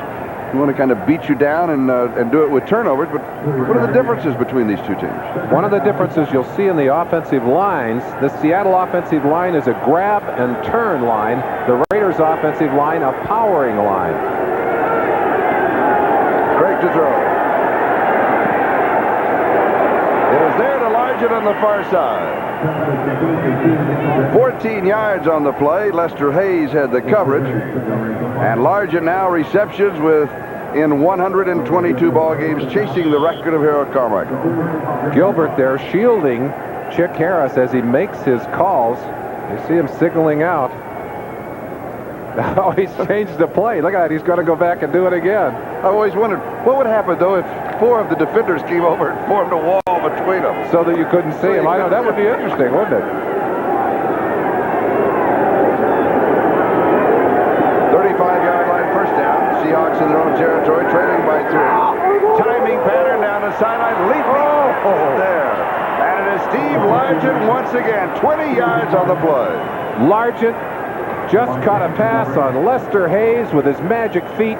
And here it's just absolute artistry. Look at him go up and take it right out of the hands, waiting until the last possible second so he wouldn't turn Mike Haynes around too early. And Largent, of course, tied with Lance Allworth with the most 1,000 yards receiving. And next year he'll be going for number 8. Largent, 3 receptions, 46 yards. The ball at the Raider 45-yard line. First down, Seahawks. They started this drive at their 18, and Largent is in motion. And Craig to throw. Swinging out of the backfield is David Hughes, and Hughes goes out of bounds at about the 40-yard line. We'll give him 5. It'll be second down and 5, and Mike Haynes was there for the defense. Lester Hayes likes to get up right on the nose of those receivers and hassle with them. But a lot of times he'll come up and line up tight on the receiver and then just at the last minute drop out of there into zone coverage or sometimes come back to a man-to-man. Here it is. There is Lester. Now Lester has come up to get right on top of him. He'll back out of there. Well, we'll go in and look at him, see what he does on this play. Look how close he is on Darrell Turner. In fact, you play him so close that sometimes he gets called for lining up offside. Not for jumping, but for lining up. Here's Kurt Warner. Little shoulder move inside, comes back against the grain, and he'll pick up the first down as he's pulled down at the 33-yard line. He's got 7, and Van McElroy makes the stop. That's the kind of running that Kurt Warner did so much of in his rookie season when he was the AFC's Rookie of the Year and in many people's books the most valuable running back in all of the AFC. And Warner has not had that kind of an average. What is he, 3.4 for the year, Charlie, this year? And look what it is now. And in the first half, he had only 23 yards rushing in the first half. Well, interesting. It's good that we play 2 halves of football. Yes.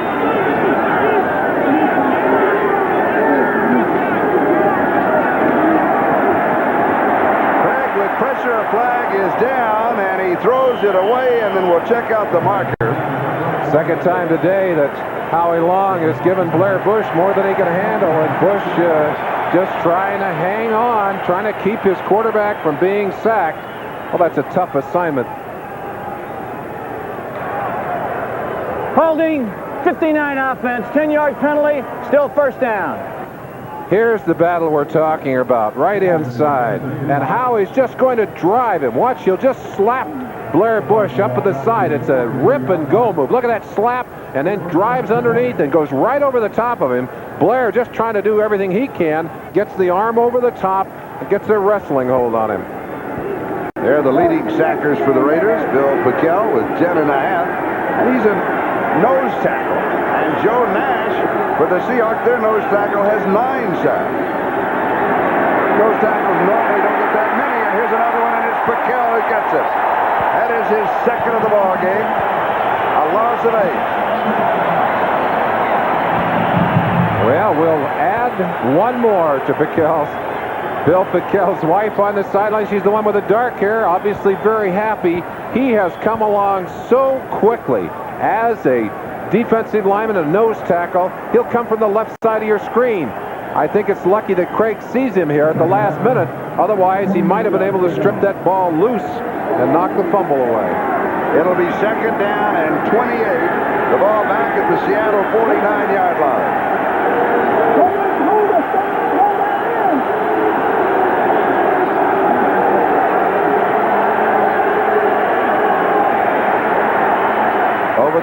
pass is complete at the 40-yard line. Dan Ross, the tight end, pulls it down, and Jeff Barnes pulls him down. They'll mark at the 41-yard line. Trying to be patient. They didn't try and get it all in one play. They'll still have long yardage, but at least they've cut that down. Ross getting some playing time, started today. He's an interesting story. He has to be very tired, though. Oh, he's played 4 seasons with 1 off season in between. He's lost about 15 pounds. He said his body starts to twitch on him occasionally when he's sitting down. I don't blame his body. He went from the NFL to the USFL, then an off season, then the USFL back to the NFL. That's the reason for that 1 off season. 4 football seasons. Oh, yeah. Trek far side on a comeback timing pattern. The Largent. They're going to say no, he was out of bounds. Even out of bounds. It's a beauty to watch. Largent at work. I'll tell you, he and Lester Hayes have some great battles. Great respect between these two men. The one thing that is so tough in the way Largent runs his patterns is that he knows how those defensive backs work. And Hayes knew that Largent had 1 foot out of bounds, too. But those are good battles between those two players.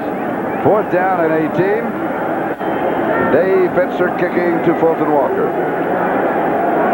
He has pressure, but he gets it off. Goes for the corner. Doesn't get anywhere near it, but it's rolling dead. Kick back to the field of play. It'll be down at the 1-yard line. Sam Merriman, number 51, and these Seattle Seahawks special teams are coming through here in the 3rd quarter with a couple of fine plays. Watch Merriman at the last second just tip that ball and knock it back before it goes into the end zone. Robinson recovers. We've got a timeout. In 9 seconds, that is the time remaining in the 3rd quarter, and the play by Sam Merriman could be the kind of play that turns the game around. Well, it certainly puts the Raiders back in their own end zone, and they're looking right now to get a little bit of room to operate. Hawkins, the ball carrier, and he'll get a yard. That's about it as they wrap him up at that point. Maybe 2. Let's mark it out to the 3-yard line, and it is 2nd down and 8. Good flow on the inside by those defenders. You get a chance to feel what is happening in there as these defenders are just trying very hard. Well, you'll get a chance to look at it perhaps on the next play, but on that last play, there were 4 Seattle Seahawks all stacked up on top of that ball player within seconds after he made his move. That's the kind of quickness and the kind of alertness that they've demonstrated all year long. Wilson, play action. All the time in the world, drops it off to Todd Christensen, and he is stopped at the 11, just outside of the 11. Could have the 1st down. Looking from behind now, you'll see Mark Wilson. You'll see Mark Wilson just drop back, fake it up the middle to Hawkins. Gives him a little time to throw the football. Looks left to keep those linebackers off to the side. And now watch him. He'll come right back to Todd Christensen right there, knowing that he's allowed a little bit of room on the inside for Todd to pull in and make that reception. And it is a 1st down by the nose of the ball. And it's interesting to me, Charlie, in so many critical situations, we talked about it early, that the confidence level between Wilson and Christensen extremely high. You get him that football in his hands, he's probably going to catch it, although he did drop a couple of critical passes in that Denver ball game, and I'm sure happy that he didn't end up being the GOAT of that ball game. Today, 3 receptions for 26 yards, and here's Marcus Allen, cut down the 9-yard line. A loss of 2 as Fred Young was there. 2nd down and 12. Freddie Young, so very, very quick. We'll get a chance to watch him right here in the middle of your screen. Watch the quick acceleration. He's just going to shoot in there, knife through very, very quickly, right in behind, and that's pure speed and nose for the football. You can't teach that kind of thing. And Fred Young, the leading tackler for the Seahawks. It's 2nd down and 12, the ball at the 9-yard line. Marcus Allen, 16 carries, 42 yards, Wilson to throw. Christensen, double coverage right between the defenders. 20-yard line gain of 11. It'll be 3rd down and 1. John Harris and Keith Simpson were there for the defense, and Wilson just fired it. I asked Mark Wilson about this defense, and I said, what is tough about this Seattle defense? He said, one of the things they do differently, he said they'll employ 6 defensive backs, occasionally 70 defensive backs on second down. And he said their nickel packages or extra defensive back packages are among the most complicated and most difficult to work in all of football. 6 minutes and 40 seconds time remaining. We're in the third quarter. The Raiders have the ball and the lead, 6-3. Short yardage, third down and 1. Hawkins, the remaining back. Play action, they want to go deep. The arm is hit, it is incomplete. So it will be 4th down and 1. So the Raiders gamble on 3rd and 1 with the play action, looking for Todd Christensen deep over the middle. The blitz is on. You'll see the pressure coming from the right-hand side. 58, Bruce Schultz. 55, Jackson coming from the other side. It's Schultz right there, reaching out with that right hand. That's twice today we've seen linebackers or defensive linemen driven past the quarterback, reach in and grab that arm. And that means that Ray Guy, both of his previous kicks over 50 yards, 56 and 51, he'll be kicking to Paul Scansey. Has some pressure, gets it off. And goes bounding out of bounds at the 45-yard line. There was pressure on Guy. This putt good for only 35 yards, but a flag did not come down. Give you a chance to see it, and I'm sure that Al Davis, high up here in his box, beginning to say, what do I have to do? What do we have to do to get a call? Let's see him. You played here for 15 years. This was the home field. We've got a live action right now. They're ready to go. Here come the Seahawks. And the pass is complete near the first down marker. And this is Dan Ross. What is different about the Coliseum? I mean, what made this history of this place? Of course, built for the Olympics, going way back. But also, Charlie, it's kind of unique in a sense that there's a long tunnel that goes up to the dressing rooms. And when you walk down through that tunnel just prior to the game, there's the tunnel right there. And it's maybe 100 yards, a little over, back to those dressing rooms. The sound of cleats coming down that tunnel is something I'll never forget. And it echoes, right? Oh, yeah, just a bang, bang, bang.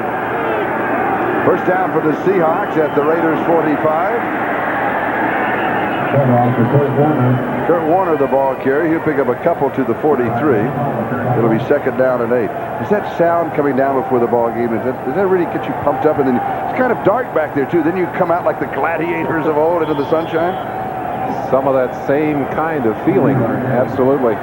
Right now, with good field position, these Seahawks hoping that they can get some points on the board. San Diego coming from behind now, leading Philadelphia 10-7 in the third. Kurt Warner, 12 carries, 34 yards. And it's second down and 8. Again, the Raiders lead at 6-3. The pass is low but caught. Got to touch him.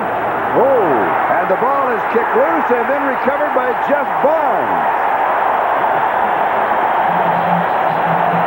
A mistake, and then a great play by the defense of the Los Angeles Raiders. I think the defensive back on top of the first play did not believe that that was a catch, but it was. But look at Stacy Turan now go in underneath and punch that football loose. And then Jeff Barnes, number 56, right on top of it to put his hands on it. Now watch him as he makes this catch. McKenzie, I think, going back to his college training, thinks he's down, didn't tag him. He's got to tag him. Harris went on down the field, ended up fumbling the football with a little help from Turan. And Jeff Barnes recovered it. The Raiders have a first down at their 13. And Marcus Allen picks up 3 to the 16 at second and 7 as Fred Young makes the tackle. So the turnovers now, and we said at the top of the game that it would be big, a big factor, and they're even 2 each side, and all 4 have been fumbles. There's not been an interception. Well, I think that speaks well for these quarterbacks because, as you and I know, they've had a lot of. Well, there's a little cheerleading from Jim Garner on the sideline. Second and 7.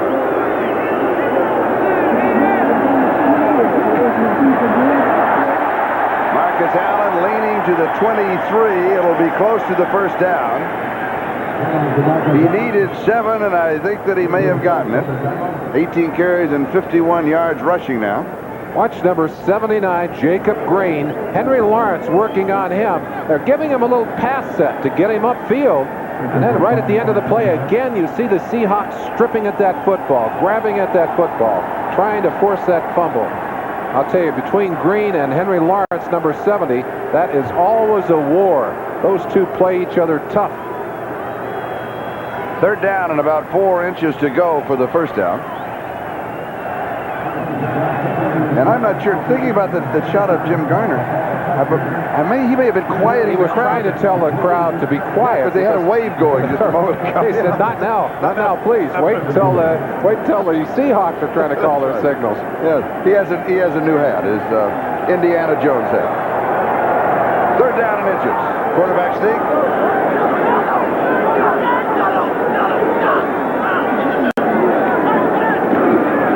Hawkins, first down. Frank Hawkins, the number 2 rusher for the Raiders at 215 yards coming into the ballgame. Like you say, you can get lost if you're in the backfield with Marcus Allen. Well, Marcus Allen steps out of there to the outside. They've got to respect him. They start to make adjustments, and suddenly they hit them right up the middle with Hawkins. And Charlie, I mentioned the style of the Seattle offensive line, grab and turn. Let's talk about this Raider offensive line. They're a bull line. They like to come right at you, knock you off the ball. Raiders from their own 28-yard line, first down. 3 minutes left to go in the third quarter. Los Angeles leads by a score of 6-3. The pass is too tall. As we pause briefly for station identification, this is the NBC television network. You're watching WXFL Channel 8, Tampa, St. Petersburg. This is Charlie Jones and Merlin Olsen back at the Coliseum. Merlin? Quickly, let's look at Mark Wilson here as he drops back on a planned roll. Just steps out here, and then he'll drive to the outside. And look how that offensive line seals things off inside to give him time on this play. Just steps out. That's Marcus going straight up the field. Look at all the time he has. Not able to get that pass in, but that's the kind of thing that scares you if you're a defensive coordinator. Mark Wilson has completed 9 of 17 for 141 yards, and he's had all the time in the world today. Inside handoff to Marcus Allen. Allen jumps to the outside, 40-yard line, gain of 12, and the first down. Dave Brown with the tackle at the 40. Marcus Allen running with control. Look at the way he controls his body movement. Not at full speed. I think he's concentrating this year on being able to take advantage of what he can see in front of him. Said he was pressing last year. 63 yards on the day. Notice the eyes of Marcus Allen. He has tremendous vision. Going for his 8th straight. The record is 9, held by Gerald Ray. Walter Payton. By Walter Payton. I'm sorry, you're right. Of course. Incomplete at the 45-yard line. Dokie Williams, the intended receiver. Dave Brown just timed the collision. Beautiful timing. You described it perfectly, Charlie. Got there right at the last possible second. The collision is what knocks the football away. Mark looking to his right to look the defenders off. Watch it right here at the end of that play. Just as Dokie is pulling that ball in, Dave Brown is stripping his arms apart, ripping those arms apart so that he can't control that football. And let's go back, and let's just not, I'm sorry that I miscalled, but it is Walter Payton. He had 9 straight 100-yard games. Stopped yesterday when he was held to 53 yards in that game in the red against the Jets. And here's Marcus running free and out of bounds in Seahawk territory, first down. That should put him over the 100-yard mark for the day. No, not quite. Well, we'll keep an eye on it for you. 77 yards, 20 carries, right. 77. Well, there's some time left in this ball game, and I think we're going to see some more of Marcus Allen. And he picks up 14 here. And he does. He gets, you alluded to this earlier. As the day goes on and the more carries that he has, he gets stronger. Well, he wants to carry the football. He wants to be in the ball game. I guess every great back wants to have that football, wants to make things happen. First down at the Seahawk 46-yard line. Play action fake. Dokie! Pass is complete at the 33-yard line to Dokie Williams. And Terry Taylor had the coverage. And right now the Raiders leading by 3, but completely in control of the game. Playing their kind of game here at this moment.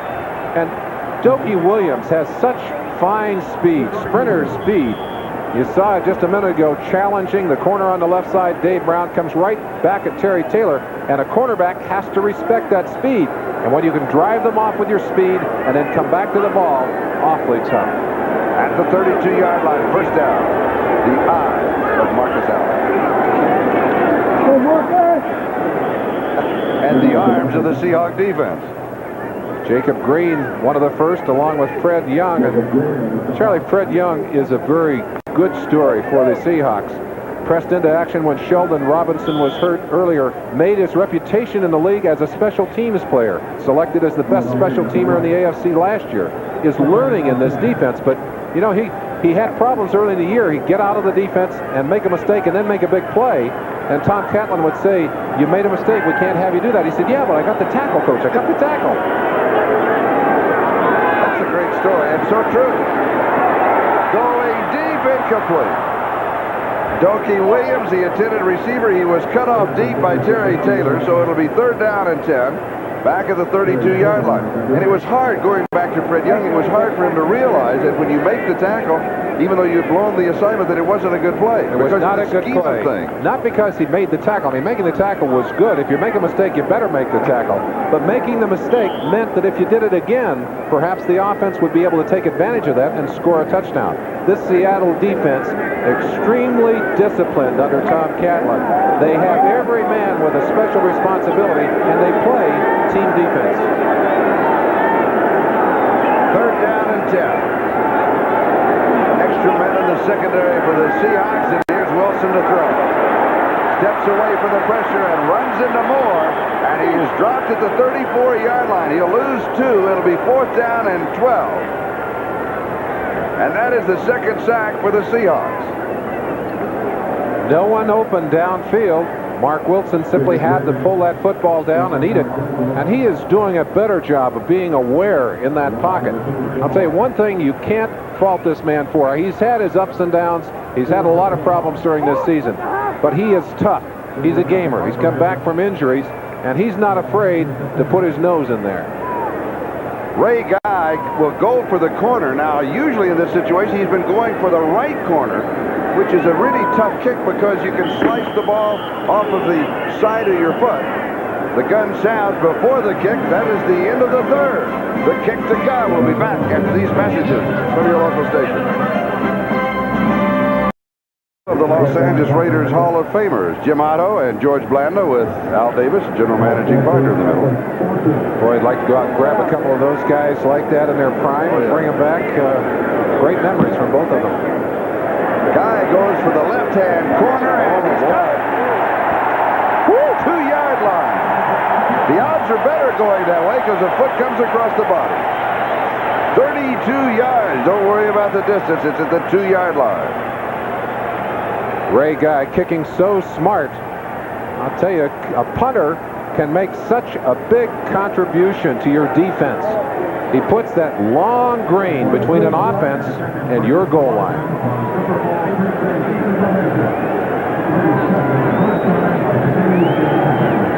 All right, Ray. Waiting for his reaction.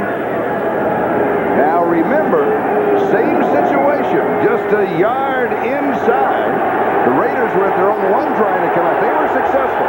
Now let's see what the Seahawks can do from their own 2-yard line.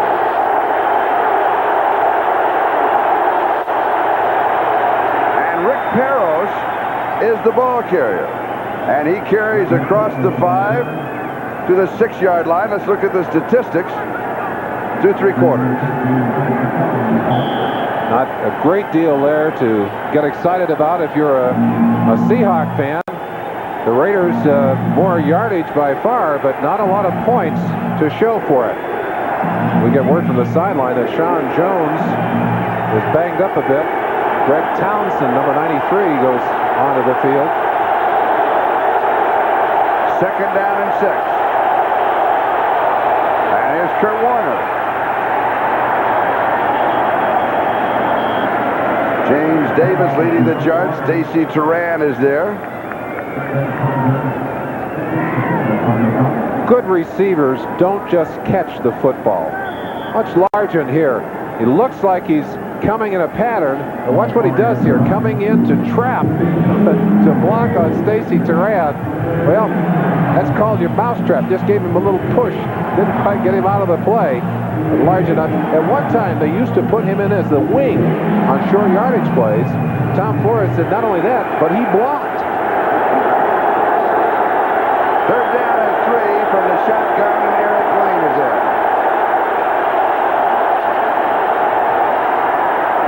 Little looping pass is complete.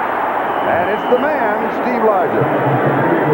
And McElroy, who's playing with a muscle pull, makes the stop, but he goes for a gain of 15. We talked about the war between these two.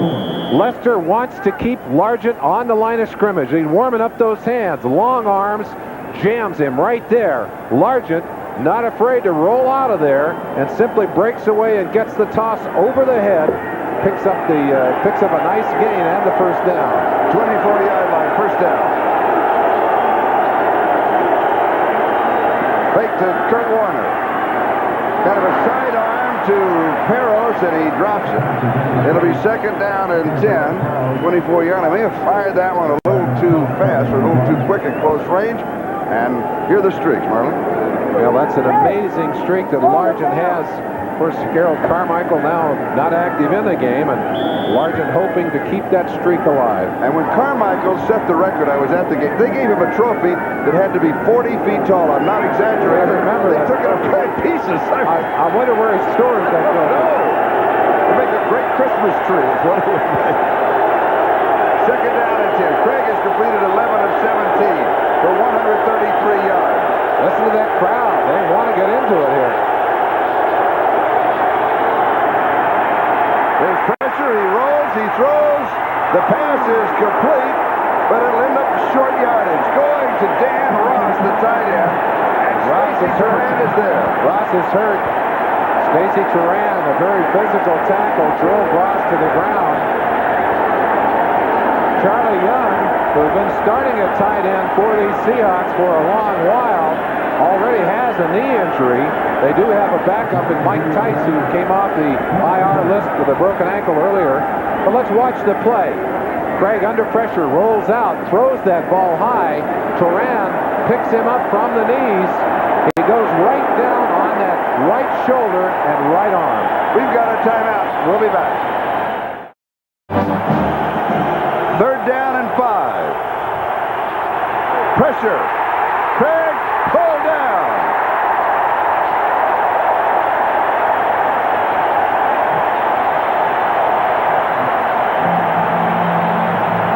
This is Howie Long, and Howie, as you might remember, made that big sack that helped to force the fumble on Elway that turned that game around, gave them that big win in Denver.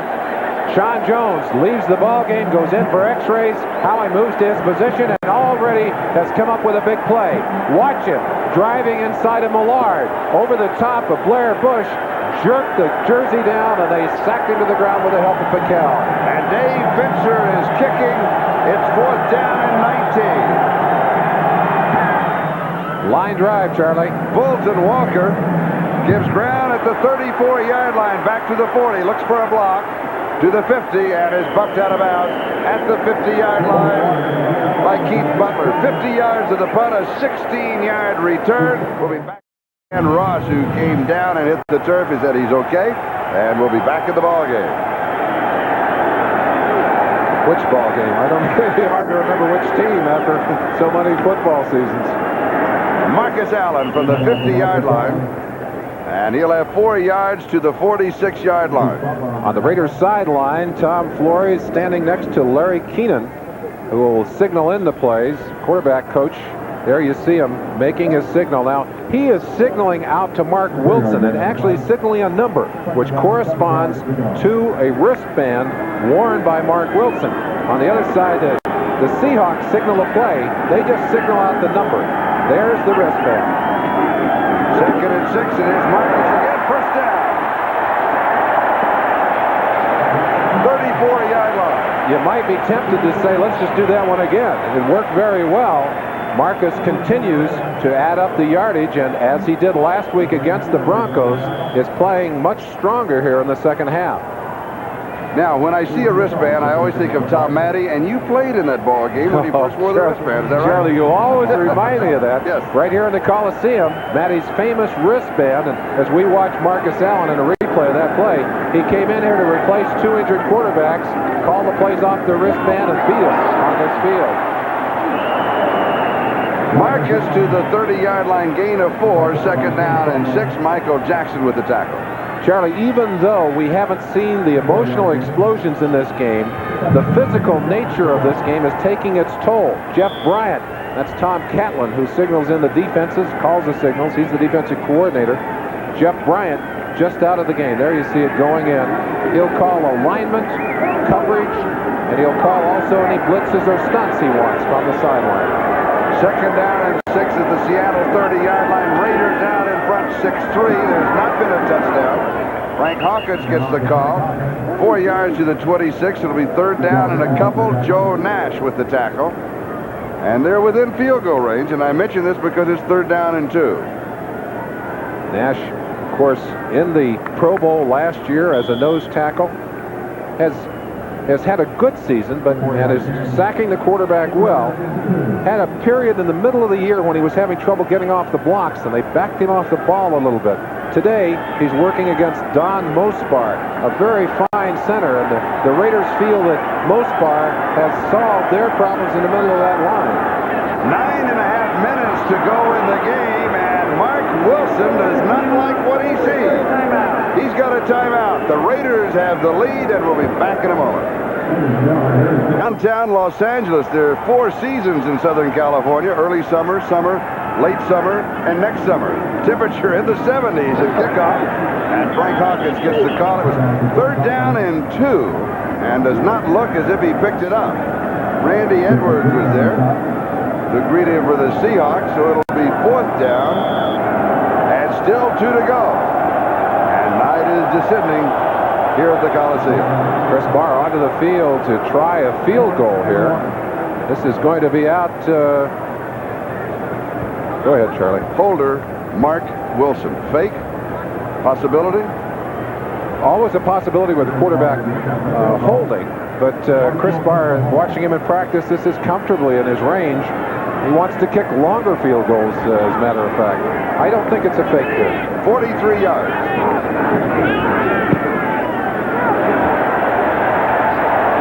No good. He misses to the right from 43 yards away. So the Seahawks take over at the line of scrimmage, still trailing 6-3. Plenty of distance on that ball. Wilson gets a good hold for him. I think he thought he had it in there, but it drifted out to the right-hand side. We'll be back. Sideline of the Los Angeles Raiders. Seahawks have the ball. Taking over is Chris Barr, missed from 43 yards out.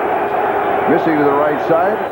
Seattle's ball first down. Their own 26-yard line. They trail by 3, 6-3. There's been no scoring in the second half. Craig with pressure fires. It is incomplete.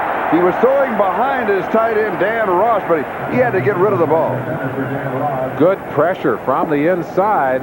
They're just burrowing in.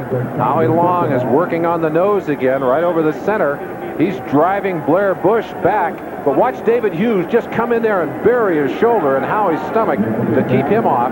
Unfortunately, there was no one open, and Craig knew he didn't have much time left. Because Greg Townsend was coming in from the outside, and it's second down and 10. Are we looking for the one big play? Will we see that?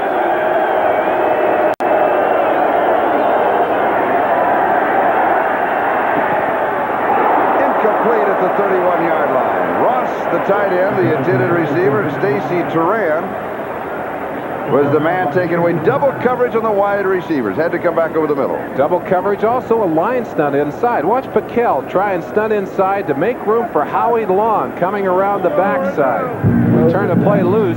You'll see Craig, who's conscious of the pressure, still has time to throw that football, but Stacy Turan had such great position on Dan Ross that Ross couldn't get back outside to catch that ball.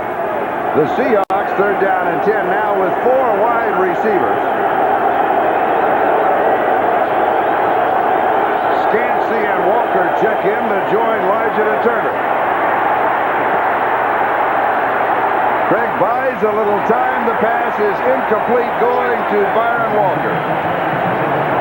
James Davis, number 45, in solo coverage. Well, that's a little scary when you can put that much speed on the field in the presence of 4 wide receivers. Watch Craig here. He'll show you a little of his scrambling ability. Gets away right there from Townsend, 93, outside on Mitch Willis. And that play awfully close to being successful. Byron Walker diving, but missing the catch. Dave Benson kicking to Fulton Walker. Can Walker break the big play? There's pressure. He gets it off. Walker can make the big one. We all remember the one he made in the Super Bowl, but this is not going to be the one.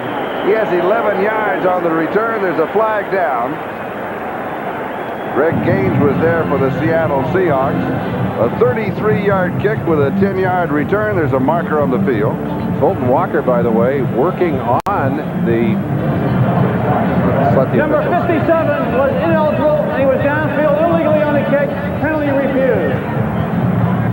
Refusing the penalty, Sheldon Robinson apparently down too quickly. The Raiders have the ball, and we'll be back in a moment. 39 yards to break Greg Pruitt's NFL return record. And that is such an exciting number because he's only played in 9 games on the season. Came 4 games into the season, missed 1 game because of injuries, and has had a great impact on the special teams here. Both these teams, outstanding special teams, Charlie, and they've shown us some great plays today. And Sean Jones is an elbow problem. He will not be back in the ball game. Fulton Walker needed 81 yards in returns coming into the game to break the record. The record is 666 yards. Held by Greg Pruitt, set while he was a Raider. Wilson pump fake, wants to go deep. Incomplete. Dokie Williams, the intended receiver. John Harris and Terry Taylor at the coverage. It'll be 2nd and 10. That'll stretch the defense. Even when you miss a pass like that, you force the defense to think about it. One of the differences between these teams, and it's a good thing to talk about, this Seattle defense tries to make you play a long field in a sense that they lay back, they stay back, and they play especially deep on the Raiders. They try and keep everything in front of them, trying to make the Raiders force the play, trying to make them make the mistakes. 8 minutes and 5 seconds to go. The Raiders lead it 6-3. And here's Mike. He can start and stop and reverse. There's a flag down. Pick up 4 yards and make it as exciting as you'd want to see on any highlight film.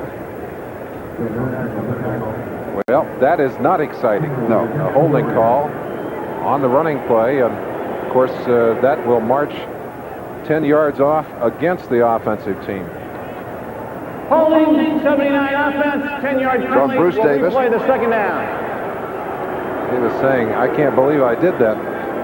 Marcus Allen has made some of his biggest plays on the year, including a big 61-yard touchdown just a couple of weeks ago here, cutting back against the grain, going to his right, and then being stopped and coming back. You always have to worry about containment when he's on the field. Marcus, 97 yards rushing. 24 carries. He'll only pick up a yard here. Didn't fool anyone on that play. Tremendous pursuit inside out by that Seahawk defense. We mentioned that Jeff Bryant had some physical problems earlier. We're getting close, as they might say. You can't get much closer. Randy Edwards in at that right end position of Jeff Bryant. 1 more yard would make it 8 in a row, and 1 behind Walter Payton. But you look for the pass here. 3rd down and 18.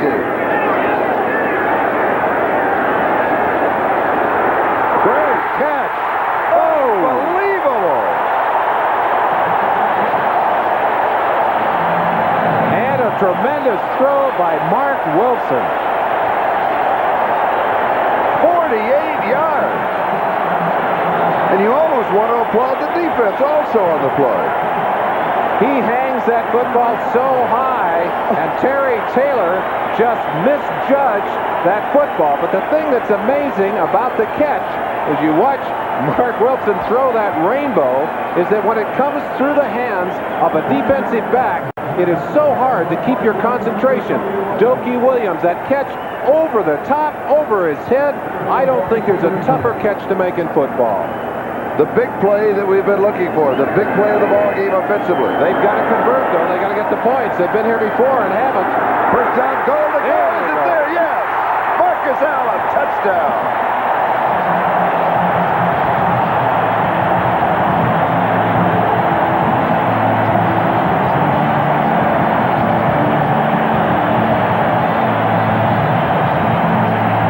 Two other occasions, the Raider offense had been in that same area of the field, looking for the touchdown.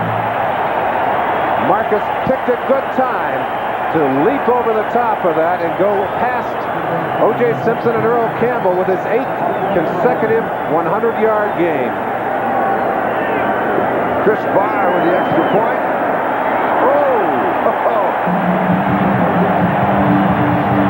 The Los Angeles Raiders 13, the Seattle Seahawks 3. Little billiard shot there. Let's go back to that big play by Marcus Allen. Good vision. You talked about the eyes earlier, Charlie. He makes you miss, and then he knows where that goal line is. And for Marcus Allen, his 14th touchdown of the year.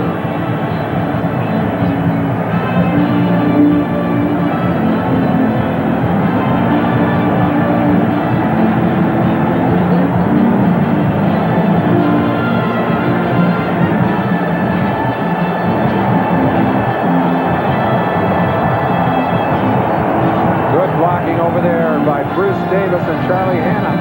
We've seen some good runs on that left side of the line. Don Mospar inside, Marvin and Lawrence on the other side. Raider offensive line. We talked about them using their strength, beating you down, and they have a physical advantage on this Seahawk defense in size and strength. Marcus Allen capping the drive, but don't forget the catch of Dokie Williams that set it up.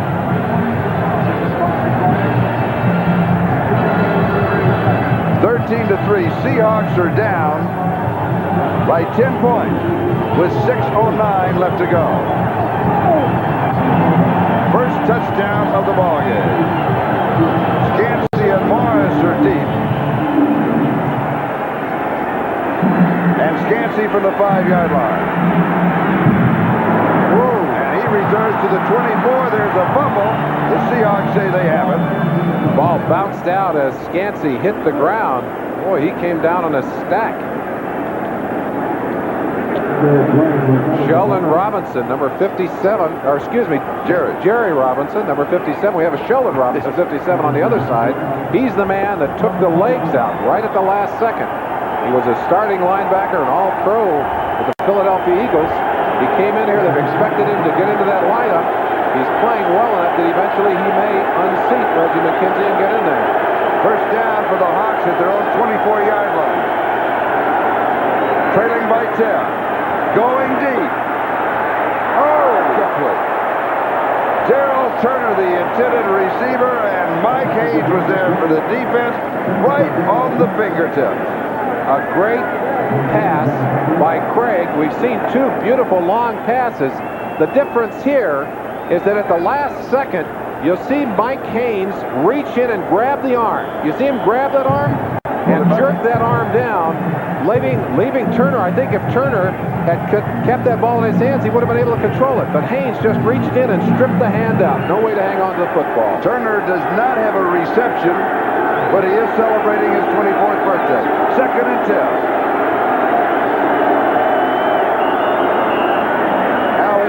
Jump. The question is, was he pulled off? Howie called one time earlier in the game, just a little eager, wants a piece of the quarterback. 75 defense, made contact before the snap, 5-yard penalty, still second down. He's got a lot of things going through his head. He has to play so many positions, and he's thinking about assignments. What do I do now when I'm on the nose? What do I do when I'm on the right tackle? What do I do when I'm outside? It's a heavy load for a defensive player to have to think about that many things at one time.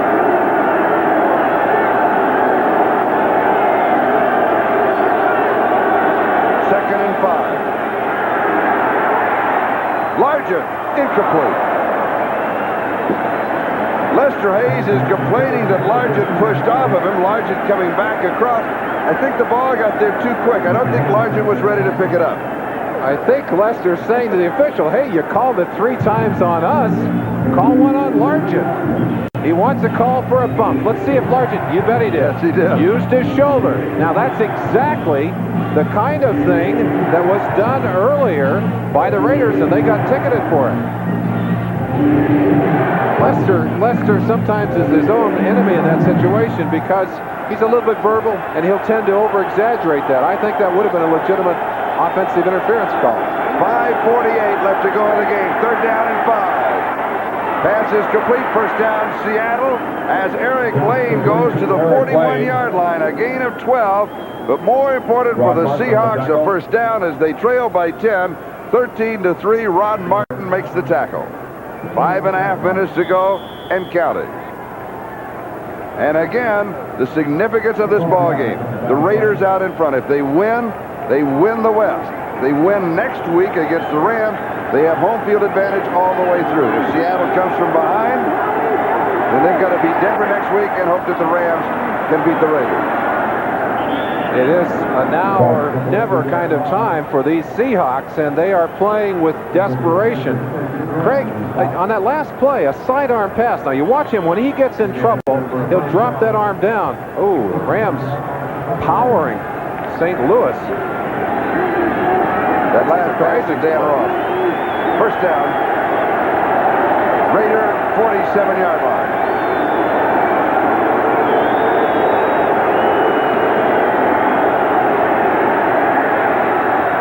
Oh, what a great catch. 41. Ross again. Gain of 6, 2nd down and 4. Stacy Turan with the tackle. They're doubling the outside men. You've got to cover the tight end over the middle. You've got to go inside. When you have a fine tight end like that who knows how to get himself open, it's the same thing the Raiders do to Todd Christensen. When you've got speed to the outside, when you've got receivers that the defense has to respect, they've got to give you some room to operate inside. Then you've got to throw to those tight ends. The speed on the right side. Largent and Turner. 2nd down and 4. Largent goes in motion. Turner working against Lester Hayes. Largent has his man beat. The pass is underthrown. They'll say no, that Hayes did not have the interception in the field of play, and Mike Hayes is going to argue. Great play by Mike Hayes. And there's a fight at the 50-yard line. Fight at the 50-yard line where a flag went down and pushing and shoving, and it's broken loose. Howie long in a wrestling match. There goes another flag. It's not one fight. I think it's about 3 going on, Charlie.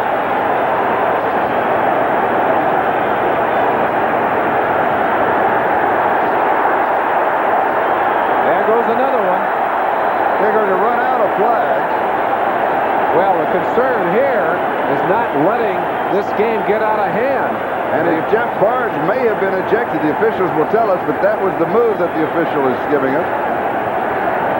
Tom Flores over there waving some of his troops to the sideline. And we said earlier in the game that we'd been surprised that this kind of thing had not happened earlier.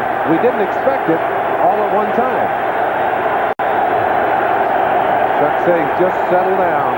Don't lose your cool. Don't lose your poise. He's got a list, I think, Charlie. I think you're right. And checking it twice. We have 3 disqualification fouls. Wow. 53, 56 for the Raiders, 71 for the Seahawks. The fouls occurred during continuous action. They offset, and it's 3rd down. The down counts. It's 3rd down. They're saying that the fouls took place after the end of the play. They're going to negate each other, but the Raiders have lost 2 players, Rod Martin and Jeff Barnes, 2 linebackers. You're looking at the play that kind of set it all off. Let's see where Mike comes down. I think he's in bounds. I think his hips hit in bounds. And I think that was I think he should have had the football there. You're right. But back at the line, they're gathering up the laundry. They're trying to say, who does this handkerchief belong to? Charlie, the other thing that happened on that play is you look at another angle of that same play. Let's see where we can. Now he's got 1 foot down. If any other part of his body hits inside, he's inside. I thought his buns were inside. His buns were inside the line, and then he rolled out of bounds. Now Millard, number 71, has been ejected from the game. That's costly for the Seattle Seahawks. They're already hurting at that tackle position. Ron Essink is on injured reserve. That means that they're really without a player. They're going to have to put Ron Borchard probably in there, or Connie Kawhi. And he's saying, why am I the one that gets out of there? And for the Raiders, it was Jeff Barnes and Rod Martin. Well, that's costly. That carries with it an automatic $500 fine from the league office. So it's I don't blame him for being angry. Plus, you don't get to play in the rest of the game. So it's 3rd down and 4.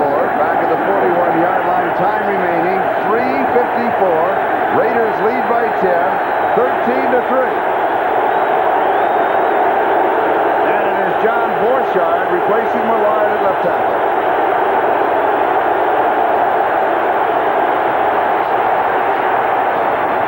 Flag is down. The pass is complete for the first down. That may be, I'm guessing, was it holding on Borchard?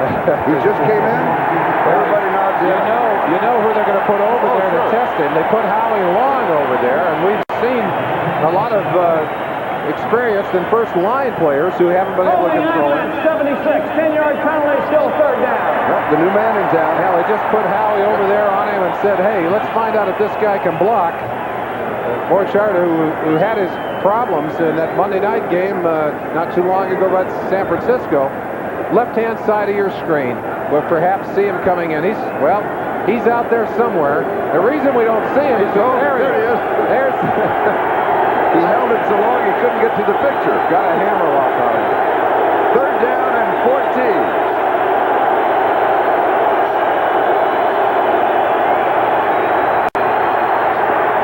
It is there. It is caught. It is Darrell Turner's first reception of the game, and it's a first down at the 35-yard line. Gain of 16. Mike Haynes with the tackle.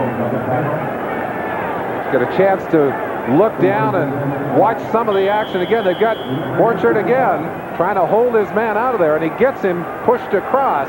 But watch the catch here. Darrell Turner streaking across, gets away from Mike Haynes. Stacy Turan for the first down. At the Raider 35, down the sideline to Turner, and it's incomplete. He and Hayes battling for it. Ball slightly thrown too far outside of the field, and Turner was able to bring it down, but had his feet in the white stripe on that one. 2 minutes and 45 seconds. That is the time remaining in the game. Charlie, they say that if you wait long enough, the calls even out. I don't know if they have today. The Raiders have had a lot of bad calls on this day. You're right. Passing breakdown for the Seahawks to the wide receivers, running backs, and tight ends. We'll come back to that. That's something I'd like to show you on that stat. 2nd down and 10. LA 35-yard line. Raiders lead by 10, 13-3. The Raiders win. They're the champs of the West. Flag is down. It's probably holding again. The pass is intercepted at the 31-yard line. They haven't tagged him yet. Mike Haynes returns it for about 15, 18 yards. Holding left tackle, turning in his shoes. Borchard. Raiders ball. But they may rule the play dead back at the 31, which was the point of the interception. Well, Mike Haynes, a moment ago, deprived of what we felt was an interception, waits it out this time. Watch him cut right in at the last second. Beautiful timing as he strips that football away from Byron Walker. And look at that. 4 of the top 5 active interceptors in the game of football on this field today. And of course, Mike Haynes just moved up on that list with that particular interception. That makes number 39 in his career.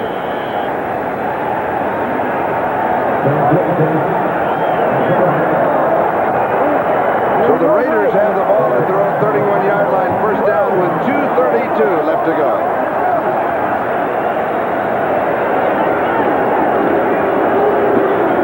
And Marcus Allen adding to his total. That's his 27th carry. He had 106 yards just before that. Dave Brown with the tackle. Let's go back to that panel, Merlin. Here's a panel that you might find interesting in the sense that it gives you a chance to look. You throw to the best receivers you have on the field. The Seahawks are going to the outside people. Basically, that's Largent. Tight ends, the Seahawks haven't had that kind of tight end help. 46, Todd Christensen, the man that accounts for most of those numbers. But with Dan Ross, oh, wait a minute. That's Marcus Allen down on the field. George Anderson, the trainer, quickly out. Dr. Rosenfeld.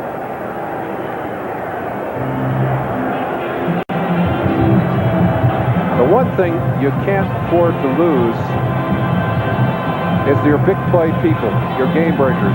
You've got to have your game breakers. It may be that he's just got a stinger. Looks like they're kind of pulling that arm away. Let's see what happened on that last play. Gets away from Randy Edwards there. It's a shot right there by Dave Brown. Gets popped. Kind of hard to see what happened. Hell, he's up. I think what happened is on that first pop on the head. Yeah, you see him grabbing his hand? I think what he's got is what we call a stinger. Just pinch that nerve in his neck a little bit, and it frightens you more than anything else.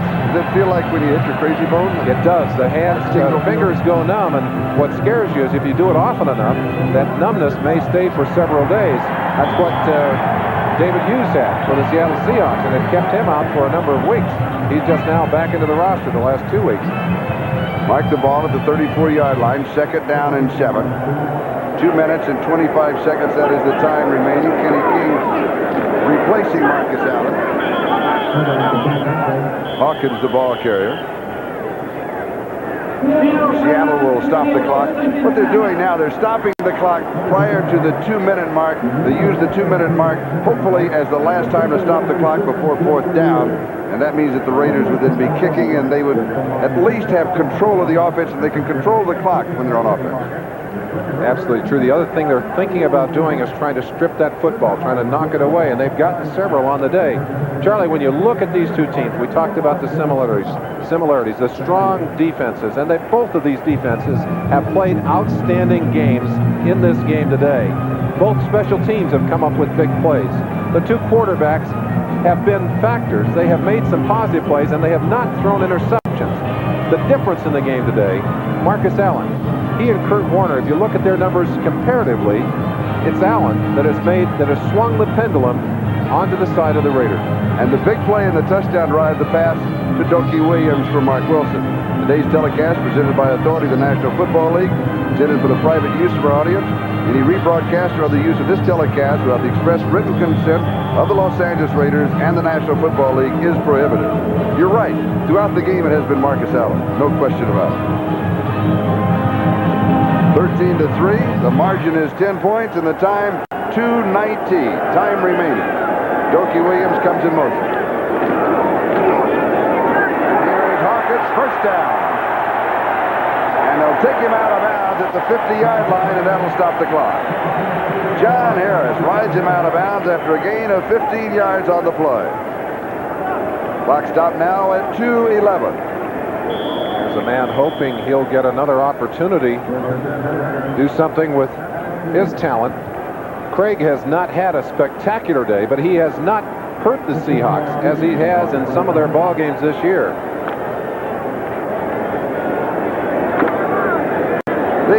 Interesting, you know, they've gone 2 wins, 2 losses, 2 wins, 2 losses. They're right on track. Right on track again today. Yeah.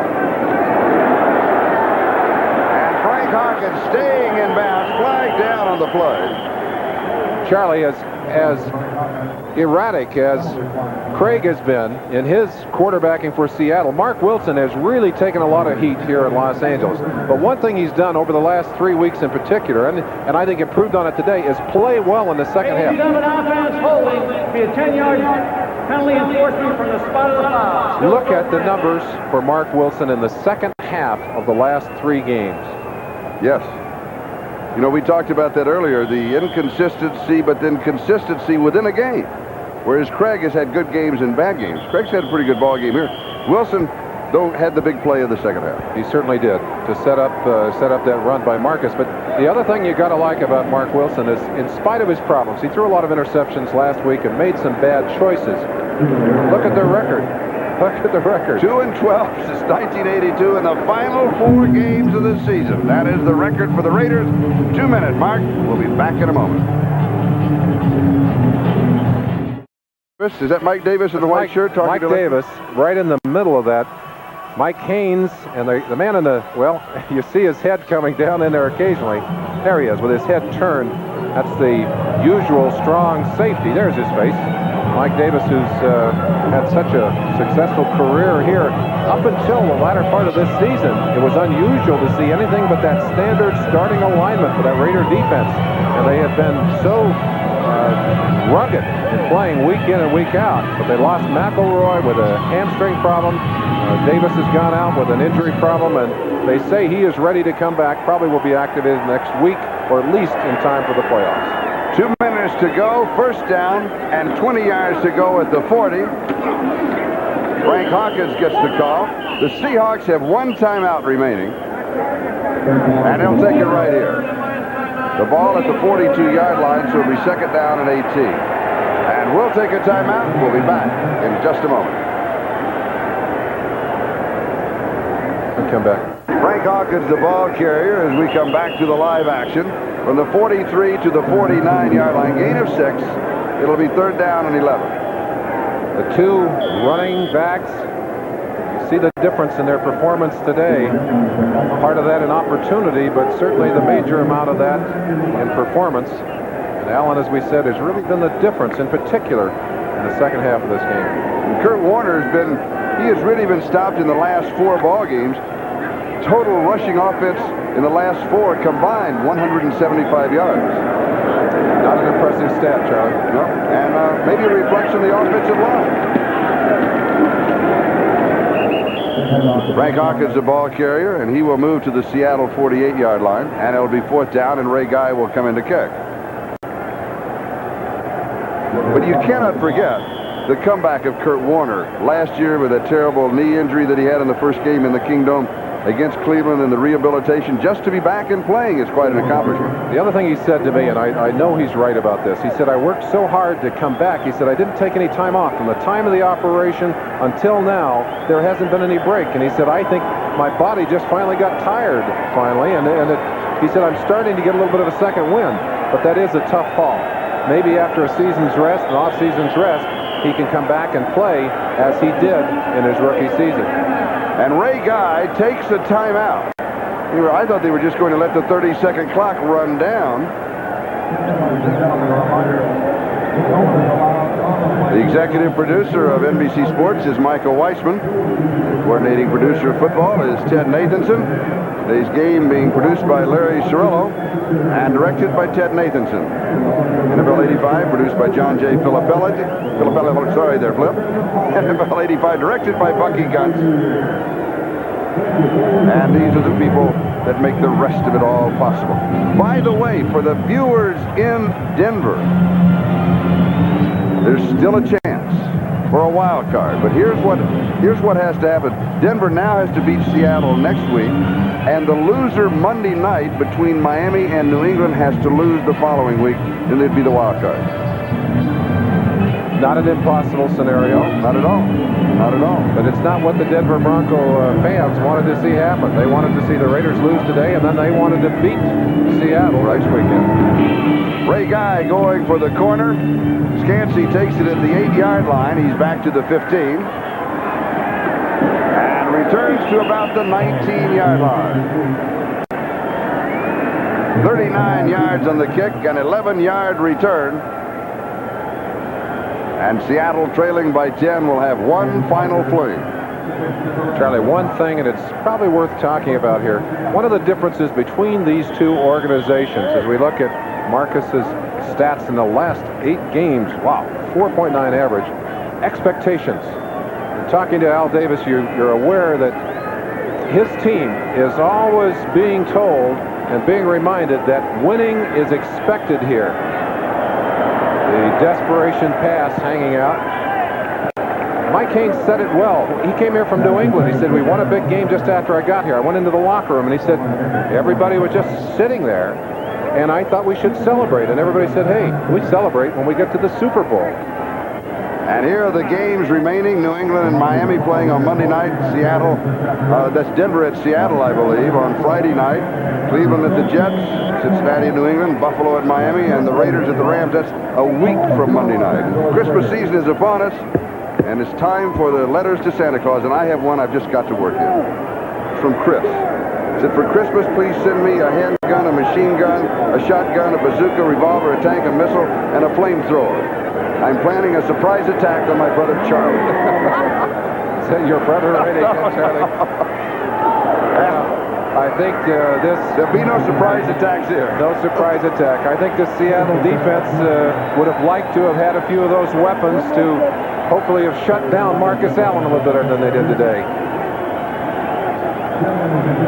Now let's look at the playoff picture. The Raiders' record will be 11-4, Miami 10-4, New England 10-4. Just saw Seattle disappear. The Jets in Denver.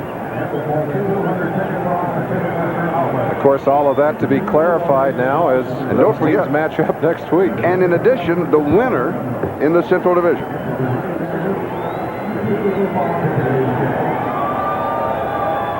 One second left between the Raiders and the championship of the West.